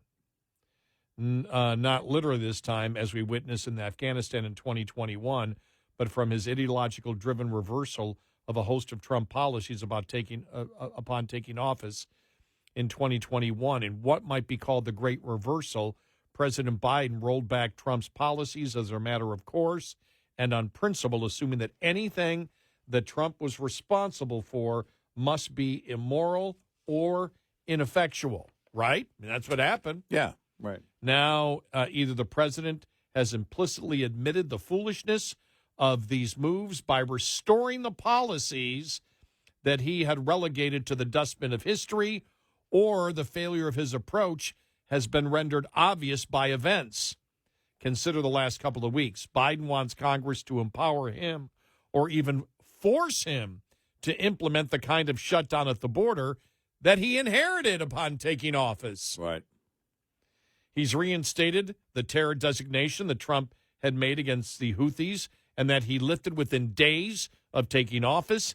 He instituted a pause on funding for the UNRWA after reversing Trump's suspension in aid back in 2021, and that's because, what was it? Was at least 12 were involved in Hamas atrocities on that on October 7th? Yeah. And then they're part of this aid group that we're giving money to? Right. God, we're idiots. He's embroiled in an increasingly intense proxy war with the Iranian regime that Trump had been starving financially, but Biden let off the hook upon taking office. That's quite a roll call. Biden is never going to admit that he was wrong on anything. In fact, he and his mouthpieces have been insisting preposterously that it was Trump who screwed up the border, and he's just been dealing with the consequences. Of course, upon taking office, Biden set out immediately dismantling what Trump had accomplished on the border security. He ripped up Remain in Mexico in early February of 2021, although the reversal would take a while to work its way through the courts, as well as the asylum agreements with El Salvador, Guatemala, and Honduras. In a statement about the asylum agreements, Secretary of State Blinken hailed the end of the agreements as the first concrete steps on the path to greater partnership and collaboration in the region laid out by President Biden. A revocation of the terrorist designation for the Houthis also came very early in February of 21, a couple of weeks after the border actions. Biden waited all the way until April of 2021 to restore funding to UNRWA. This time, Blinken said, the United States is pleased to announce that working with Congress, we plan to restart U.S. economic development and humanitarian assistance to the Palestinian people. God knows how much of that money ended up funding Hamas activities. Yeah. And then just goes, Biden's more accommodating approach to Iran was another near instantaneous February 21 initiative, with Biden rescinding Trump's invocation of the snapback sanctions and lifting travel restrictions on Iranian diplomats in New York. Reduced enforcement of oil sanctions, meanwhile, would mean an additional 32 to 35 billion in revenue for Iran, according to calculations of the Foundation for Defense of Democracies. And then, we know everything else that happened, but these were all things that Biden did. As we stated from the very beginning, the problems we face today were created. These aren't organic problems that Biden can't solve. Everything, including now, I believe, is with the whole border bill, is to pretend that he's reversing where he stands. This is not a natural disaster. It's a national disaster created at the hands of this president. Yeah. Tommy Tuberville, Senator Tuberville from Alabama, posted, I can't believe this border security bill this is the border security bill that's been negotiated. This bill destroys American sovereignty. It will weaken immigration laws for decades and handcuff the next president that actually wants to secure our borders and defend our country. This bill has been crafted to solidify the invasion of illegals into the United States of America. I am an immovable no. Think about it. Chris Murphy actually saying the border remains open. Yeah. Democratic Senator Chris, and that Republicans just jumped and goes, look, Chris Murphy, one of the people involved in this, just said the border's going to be open all the time. Right. He just said it right there. Right. How do you win this if you're Democrats? How do you spin this? It's mind-boggling. It really is. It's just mind-boggling. And this isn't in an off year. This is in a major election season when the guy who's challenging the current president, he's going to be the nominee, is the one who owns the issue on the border. I just don't even know what to say. Honestly. I really don't.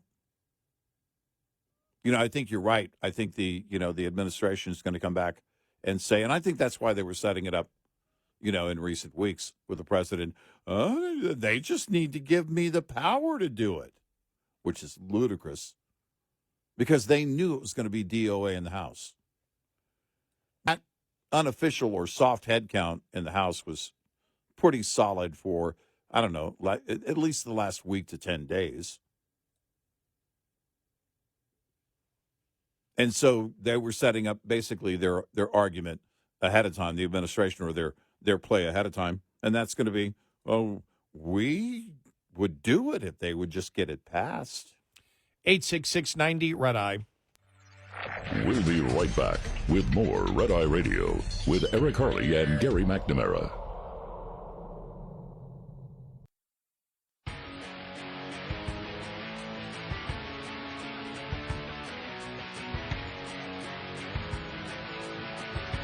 It's Red Eye Radio. He's Eric Harley, and I'm Gary McNamara.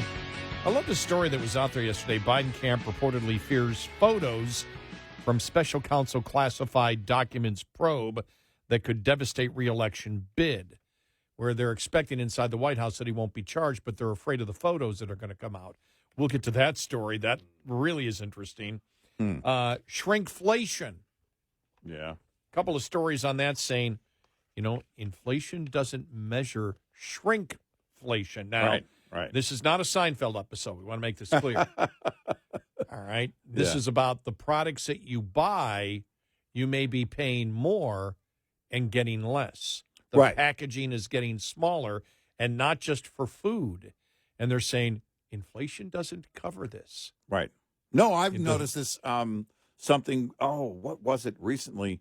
I went to the store and it's like, I was telling you, this brand of protein bars that I buy used to be $6 a box, and that's why I bought that brand. Protein bars really don't, in my opinion, have the greatest flavor, but you buy the best tasting ones that you like, and then you kind of, use that. And now, instead of 6, you get 4 for the same price. Shrinkflation.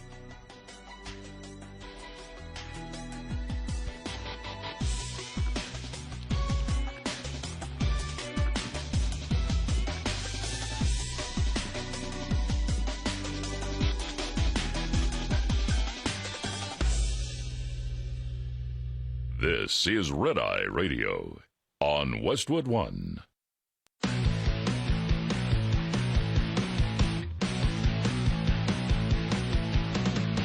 Now, it's Red Eye Radio. Gary McNamara and Eric Harley talk about everything from politics to social issues and news of the day. Whether you're up late or you're just starting your day, welcome to the show. From the Uniden America Studios, this is Red Eye Radio. All across America and around the planet, we are Red Eye Radio. He is Eric Harley, and I'm Gary McNamara. Good morning. Well, it will be interesting to see what happens today, because if Democrats are going to promote this and try to get the advantage, if I say Democrats, if Democrats are going to promote this and try to get the advantage over Republicans, they better come out of the box with something else more than I've seen over the last couple of hours. Yeah. And I think it's really damaging that Democratic Senator Chris Murphy said, this keeps the borders open. Wow. Yeah. I mean, just wow. You're just like, are you trying to hand the Republicans the gift? I don't see from what I know so far, and again, it's tough because we haven't been able to go over the entire 370-page bill, but it doesn't matter what they say they're going to do. It's what the enforcement mechanism is and whether there are options that the administration has to either follow or not follow the law. And from what I can see, there are. I'm going to have to be convinced that there aren't, and I don't see that. Yeah, and right. it is a bill that is, and I believe you'll agree with me on this, it is a bill that is worse than we have right now in current law. By far, yeah. Yeah, because if it were to pass, if there were any potential of this thing passing, if it were to become law, it punches a permanent hole in the border. It permanently opens the border, and this absolutely cannot be the case. Now, it's D.O.A., according to leadership in the House. And the number should be 0. And each individual case, here is going to be the protocol. They are apprehended. They are detained. If they're applying for asylum, they wait in their country of origin. There should be nothing else in this border bill. I mean, I would love to see, based on the request of, the Border Patrol Union, the actual boots on the ground, the agents, here's what we need to do our job. And then I would love to see that kind of money directly appropriated for that. This bill just opens it up. It really is about how open the border will be, not whether or not the border will be open. Yeah, I don't see how Democrats can get the upper hand, because are Democrats going to be is President Biden going to be out there all this week saying, I told you, I'm for closed borders. I just need the authority to close the border. Uh-huh. Is that actually what he is? Because he screamed that last week? So is he going to do that? Are Democrats, is that what they're going to scream? Now, the problem is they can't, and you could see it by Senator Chris Murphy's analysis of it when he said the border remains open. Right. Well, if you're a Democrat saying the border remains open, and then the president's out there saying we get to close the border, well, it doesn't make sense to the American people. Right. I was reading, this is an op-ed piece in johncastnews.com from Steve Huntley, who used to be a writer with the Chicago Sun-Times. And he goes, what would we do without Democrats? He goes, I thank heaven for Democrats. What will we do without them to warn of the impending doom we face if Trump is returned to the White House?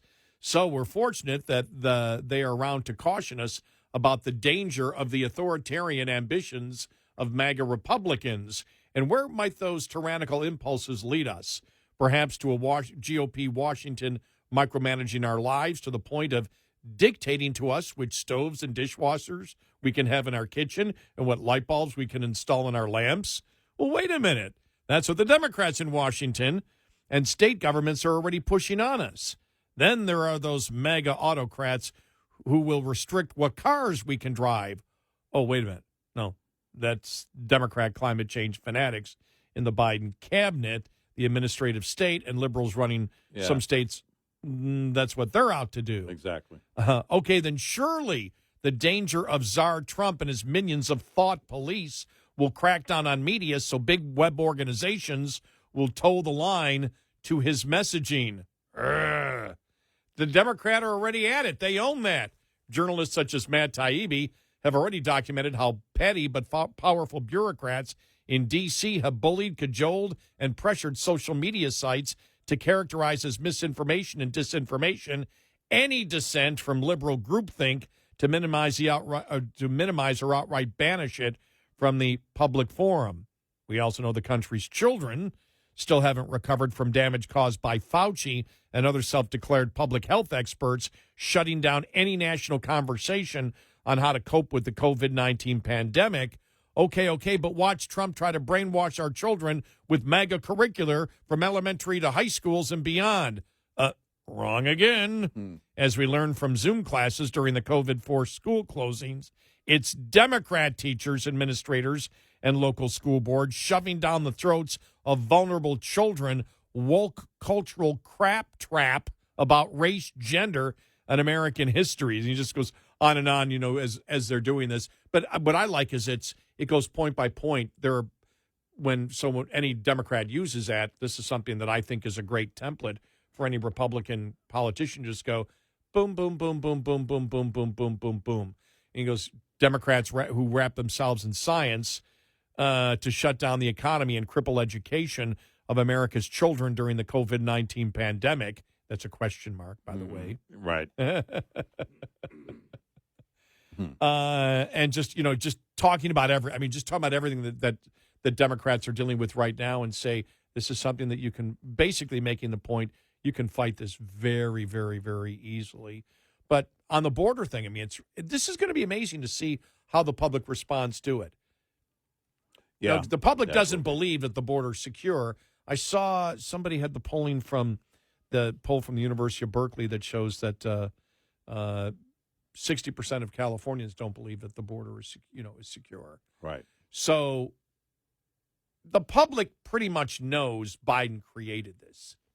The question is, will they be convinced that he truly wishes to close the border based on this bill? I don't know what the argument is that Democrats can bring up, because all of this is about politics. Odds are a bill was never going to be passed because we know there's too much of a difference between what Democrats and Republicans want. Republicans want a closed border, and Democrats do not. Right. So you're always going to get to this point. So it's political. Who can make the best argument? Well, you had Democrats and the GOP senators that were for this bill last week saying, the 5,000, that's not in there. It's not in there. It's not in there. The 8,500, it's not in there. It's all in there. Well, it's not what you think it means. Well, then have it zero. Right, exactly. We don't need to have 5,000 encounters to trigger anything. We don't need 8,000 encounters in one day or 8,500. Just close the border. If you close the border today that no people are allowed in, and then you had the other things that you claim the president will do, and if the public was sure of it, you probably would have more support from the bill, but nobody trusts you because it doesn't matter what the law is. It's whether people believe you will enforce the law, and nobody believes that President Biden will enforce immigration law. Right. Well, and, for any GOPer in the Senate that says, well, it's not what you think it means. Well, then if I have a gross misinterpretation of it, then what do you think is going to happen with any liberal administration? And so far, you haven't been able to explain it to us. Exactly. It's almost as if, look, don't you people get it? Well, you haven't explained it to us. We don't need to. Right. Read the bill. We did. Well, you got it wrong. Okay. What precisely did we get wrong? And tell us exactly, what the scenario is to ensure that the executive branch doesn't do what they're doing right now. And when you give in those areas that we already read, when you give all of these exceptions, and then you basically say that when the emergency is called, Mayorkas will run everything, no questions asked by any member of Congress, and his discretion goes. Are you out of your freaking mind? Yeah. You think that's going to well, as long as Mayorkas has a discretion over a real law, well, then Mayorkas will do the right thing. Yeah. I mean, I'm sure. I'm sure. Because now he's about doing the right thing. And then when it says any emergency can be superseded by the president, the president can call an emergency to supersize. Well, he may do that too. He can call an emergency to supersede the emergency. Yeah, exactly. Then, sorry, I don't trust anything. Well, you need to give the executive branch leeway. No, we already did, and we saw what happens when we give them leeway. When the law gives them any type of leeway, even when the Republicans didn't think it was leeway, he just didn't follow it, and the courts are going along. Some of the courts are going along with it. We'll see what the Supreme Court does. And now it's not just Biden that I'm worried about as president. What if one of those GOP senators who supports this becomes president? There's the other thing, too, because I can't trust them. If you're on board for this bill, you're on board for an open border. And here's the question. Here's the other thing, too, the tactics. If they thought this was a solid bill that the American public would actually agree to, they would have not released it on a Sunday night. They would have released it during the week. Yep. And they would have had a huge press conference Yep. touting all the wonderful things behind Yep. it. It would have never come out on a Sunday night. And they wouldn't have been, look, you wouldn't have had Langford last week on the Sunday morning news shows, that, oh, these are just rumors, internet rumors. You would have had him, okay, we're posting the bill today so you can see it. And here's the text from the bill. This is what it says. Here are the key points. Here's what people have wrong. There wasn't any of that. It took a full week for them to get it out. And I said it last week. Yeah, it'd probably be 6 p.m. Sunday. 6:13. 6:13. And the point being, I knew it would be late in the day on Sunday. And the reason is you want to get past the news cycles on Sunday. You don't want to do it Sunday morning so that, the staffers at any of the Sunday morning news shows have any time at all deciphering it. And also, you're hoping something else will take precedent so that they won't cover it the following week. Well, this ain't over. It may be D.O.A. in the House, but the GOP senators that are on board with this need to answer for this. They do. They absolutely They need do. to answer for this. Yep. The Democrats, this is exactly what we expect from them. And if you're going to behave like a Democrat, then change that letter next to your name, change parties, and get on with it. 866-90-RED-EYE. Brought to you by Hot Shot Secret. Hi, I'm Jen Loomis, a transport safety expert at J.J. Keller, and I'm here to share a tip on roadside inspections. Roadside inspections all begin with the driver interview, during which the officer will gather basic information from the driver and prepare the driver for the inspection. The officer will also be evaluating the driver, determining if the driver can speak English, is under the influence of anything, has an illness, or is fatigued. The officer will ask the driver for required documents, including vehicle and driver credentials, the driver's log, and shipment paperwork. The officer may also conduct a vehicle inspection. Before beginning the inspection, the officer will take steps to make sure the inspection can be done safely. These include chalking the wheels, wearing personal protective equipment, and explaining what will be required of the driver. The driver needs to pay close attention to these instructions so that the vehicle inspection can be conducted in a manner that is safe for the inspection official. This tip was brought to you by J.J. Keller and Associates. Visit us at jjkeller.com. Coming up, more with Gary McNamara and Eric Harley. It's Red Eye Radio.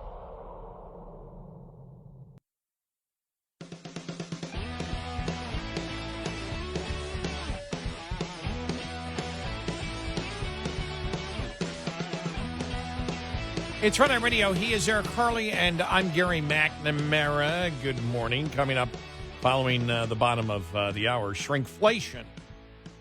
Yeah. We'll get to that. One really interesting point that I actually relate to, because when I see something, well, it's gone down in price, I'm like, really? It never does for me. Right. But we'll get to that. This I just saw really interesting.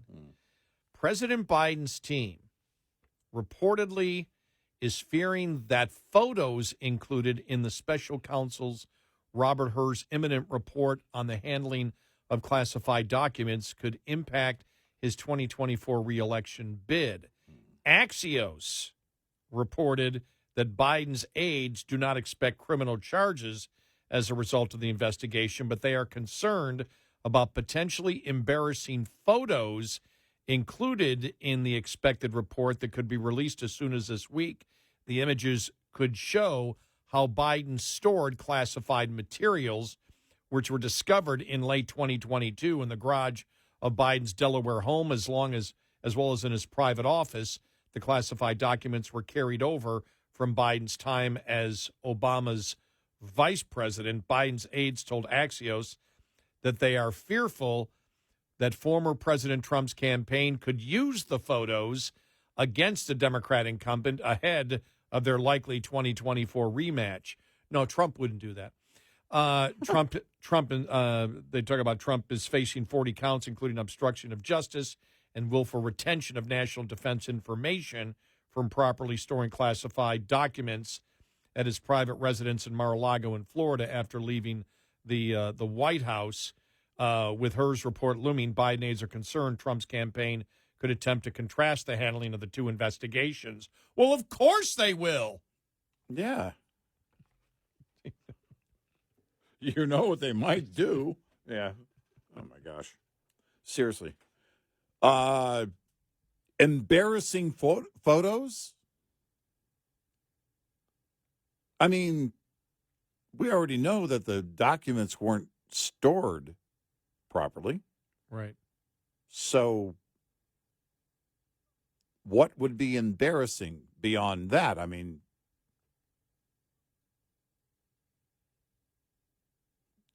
that's just, I'm very intrigued to find out more about that. Well, he's got to release a report to the Attorney General. The Attorney General doesn't have to release it. No.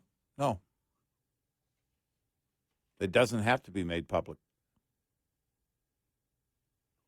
Because usually special counsels have testified at the end of the reports. He said, I expect that will be the case here. Well, wait a minute. Yeah, well. In the CBS 60 Minutes interview last fall, Merrick Garland vowed to make public a special counsel's report related to another matter, the one related to Hunter Biden, to the extent permissible under the law, and promised to explain the decisions to prosecute or not prosecute and their strategic decisions along the way. Usually the special counsel have testified at the end of their reports. I expect that will be the case here. So that's for the Hunter Biden, not for the documents. Not for the documents. He wasn't speaking on the documents. Don't be surprised if that happens. If there's no testimony, you mean? If we hear nothing? Yeah, they just he doesn't release it. Well, because I think you have to, because if you don't, then you give the Trump campaign even more power, because then they're saying you're hiding. See, they're covering up that Joe Biden, had classified materials all over the place, and for decades, these things were in the wrong place. Well, I can hear the excuse, though. Well, these are, very sensitive documents, so we really can't testify. We really can't talk more about it, blah, blah, blah, blah, blah. That backfires. No, I think politically it does, but that doesn't keep them from making the excuse. Yeah, well, and that's what they'll try. Oh, I agree with you on that. I just think that, they have two choices: either release it or don't. And either way, you're in trouble, especially. No, it's great. That's a great point. If it looks bad either way. Right. If Axios knows they're afraid, it means they know where some of these documents were that look horrible. Right.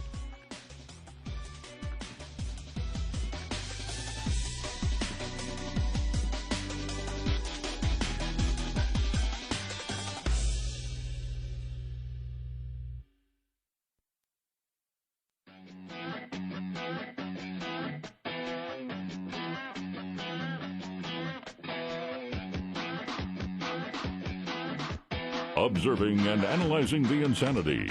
Eric Harley and Gary McNamara. Nightly on Red Eye Radio.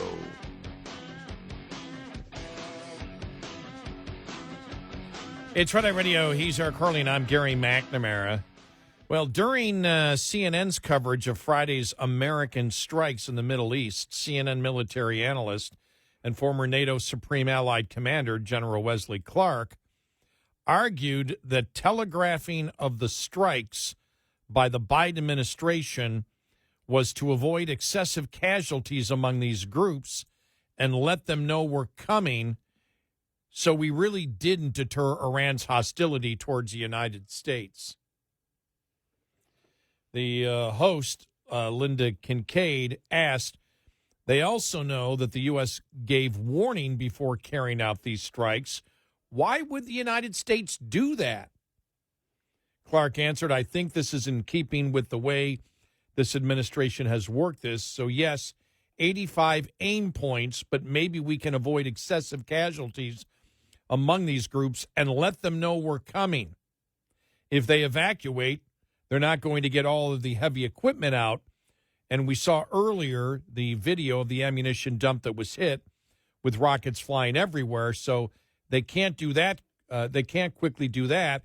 But you can move out people and families that have been there, and you might be able to reduce the losses on the other side and at the same time send a strong warning. And I think that was the intent of the administration.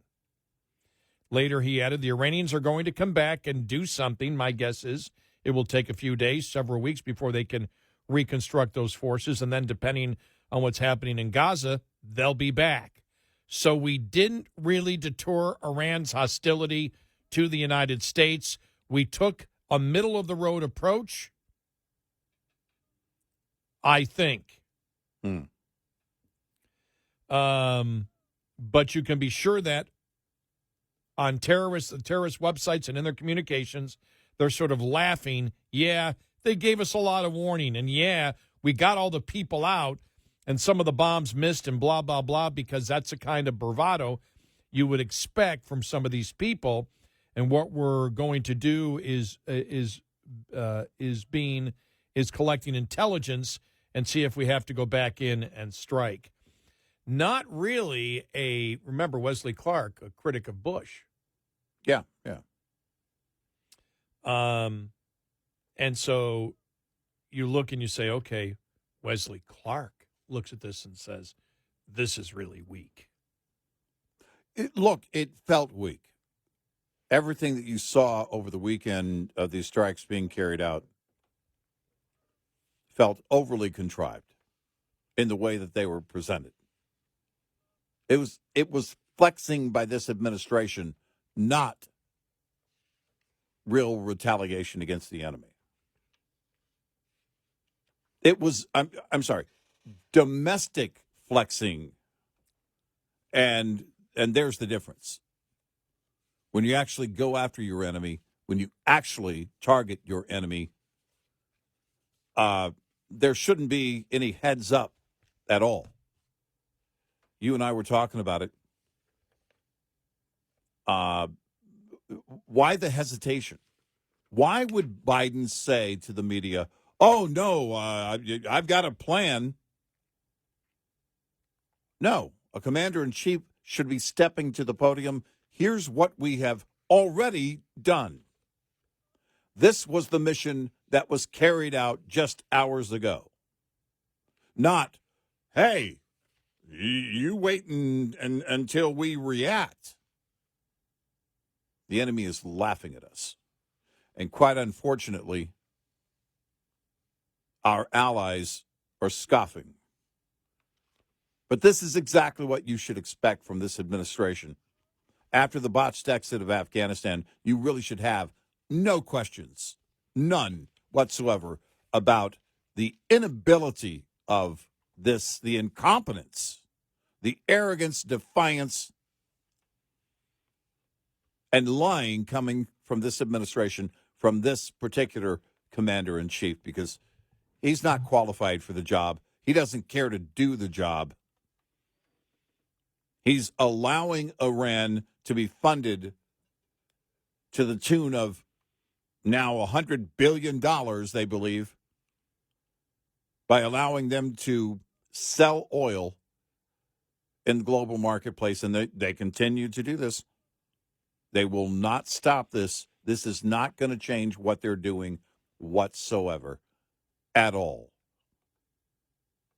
In fact, when they flex, it unfortunate when our enemy decides to flex, it quite unfortunately and quite possibly will lead to the loss of more Americans. And that is tragic. We should strike with precision. We should eliminate the threat. And we have the ability to do it, but this president doesn't have the will. I just love Rich Lowry's column in National Review. Breaking. Biden officials reveal time, location of imminent strikes. Yeah, exactly. And then he writes, no one can say they weren't warned. Yeah, right. Give them a fair chance, right? Well, but no, what did we hear? I called it equity in war.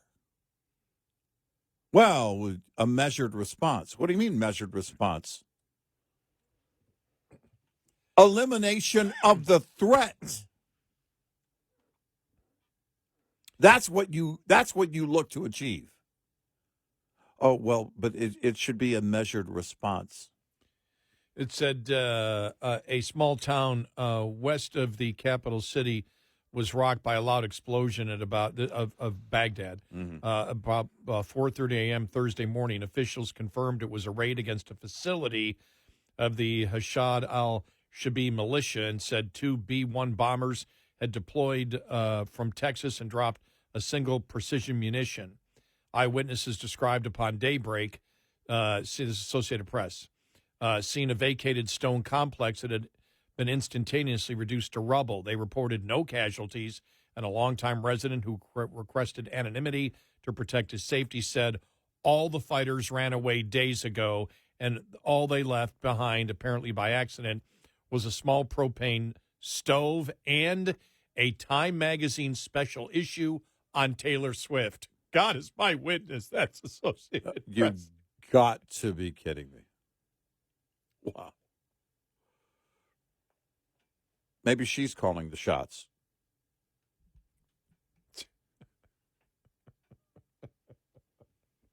Oh, my God. I can't believe I just National Security Advisor Taylor Swift. Can't believe I just read that. All the fighters ran away days ago, and all they left behind, apparently by accident, was a small propane stove and a Time magazine special issue on Taylor Swift. Yeah. That's in the Associated Press article about the attack. Yeah. One of the attacks on maybe they know more than we do, and maybe they know that she's calling the shots. She's the threat. She's the real threat. My gosh. This is how, I mean, you don't look at when war's about destroying assets, but it's also about killing people. Yes. That's just the reality of war. I know some are shocked by that, but it's the reality of war. And that's why it was effective when Trump went after Soleimani, because he said, I'm going after your leaders. Yep. The man who was responsible for attacking and killing Americans repeatedly over the years, he's the mastermind. We're taking him out. We'll go way up. Yep. Because we can. Yep. And it's like you just shake your head. Okay, here's where we're going to attack. Here's when we're going to attack. We have 80 different places. Everybody better clear out of any place that we might attack. So they did. Right. Yeah. I mean, seriously. They don't do a damn thing right. They really don't. They don't want to. No, they don't. They wanted to give the enemy a heads up. This is their measured response so that then they can, flex and tell them, well, we did respond. We did. No, you didn't. No, you didn't. Did you eliminate the threat? Oh, and he's not going to debate Trump. You saw that for the second year in a row, he will not do the Super Bowl. Yeah. Super Bowl, pre-Super Bowl interview. You don't do the Super Bowl interview in an election year. Right. Look, I understand why Trump didn't. Yeah, right. Yeah. But for any Democrat, it's milquetoast. Oh, you cannot get more milquetoast than the interview beforehand. Right. But maybe they're afraid they wouldn't be milquetoast because there's so many problems going on right now. Right. But Trump can't. Because even from the liberal media, there's got to be a couple of not gotcha questions, but, relevant questions on the issues. Well, when you saw last week, all hell's about to break loose. And what is he doing? He's sitting in front of a helicopter where you can hardly hear the questions or the answers. Yeah. I mean, normally we can't understand the answers anyway. Right. But the point is... Or Dana Perino, who, again, worked in the White House, said, what an embarrassment. No, it Here is. we are using, It is. we're going to be attacking all this stuff, and he won't even get up there and speak before the American people and take questions on it because he can't. You and I asked when we go back to this would be the week that Austin was out. At the point we didn't know he was out yet. And you and I off the air first, we're talking in the hallways. Where is the president stepping to the podium? We were asking who's calling the shots. Yeah. On the Iran proxies. Who's calling the shots? Who's calling the shots? And why don't you have a president that steps up and forget questions, step up to the podium? Here's the mission we've carried out. And by the way, similar missions will continue until the threat is eliminated. I'm not taking any questions on this. Thank you for being here. Good day.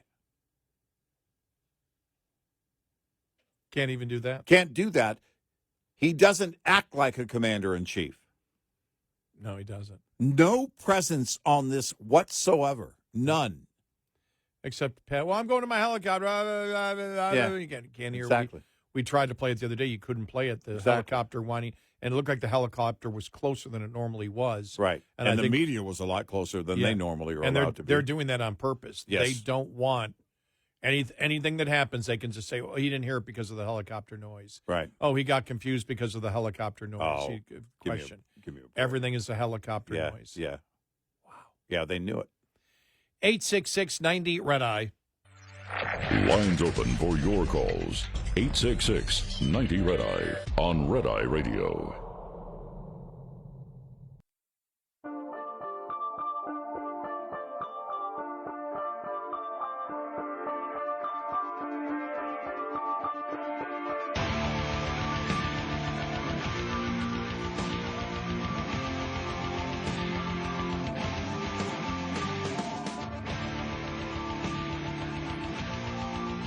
It's Red Eye Radio. He is Eric Harley, and I'm Gary McNamara. Good morning. Thanks. Interesting. This actually was out late last week. Republicans demand drafts of Joe Biden's speech on firing Burisma prosecutor. It looks like they're looking at that, the whole thing, what happened in Burisma. Right. I think that's one thing they're looking at is a possible quid pro quo. That was it right there. Right. That it was, hey, you fire this guy, and that Biden may be his own worst witness. Oh, my gosh. But that still exists today.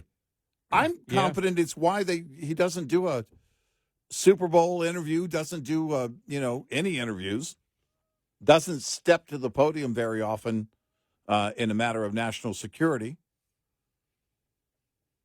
because he's his own worst enemy. We said it. Hunter is a great liability to Joe Biden, but also a great liability to Joe Biden is Joe Biden. Well, it was interesting that when the impeachment first came up, when we found that story out, was a couple of weeks ago, that as soon as the whole thing came up with Trump asking the question, Biden then Hunter Biden, this is when he felt a sense of urgency that I need to pay taxes on the money I got from there. Right, exactly. And you and I always ask this question. It's always going to be. A long time ago, we said, did Trump get too close to something? Right. Did he get too close to the fire? Because remember, the CIA operative that was at the White House that was on that call with Trump and Zelensky was the one that worked directly with then Vice President Biden on Ukraine. Mm-hmm. He's the one that went to Adam Schiff's office.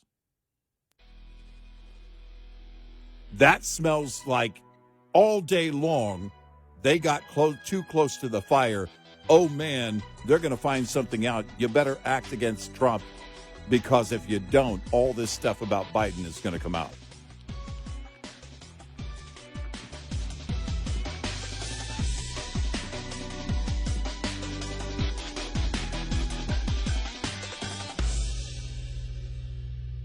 This is Red Eye Radio on Westwood One.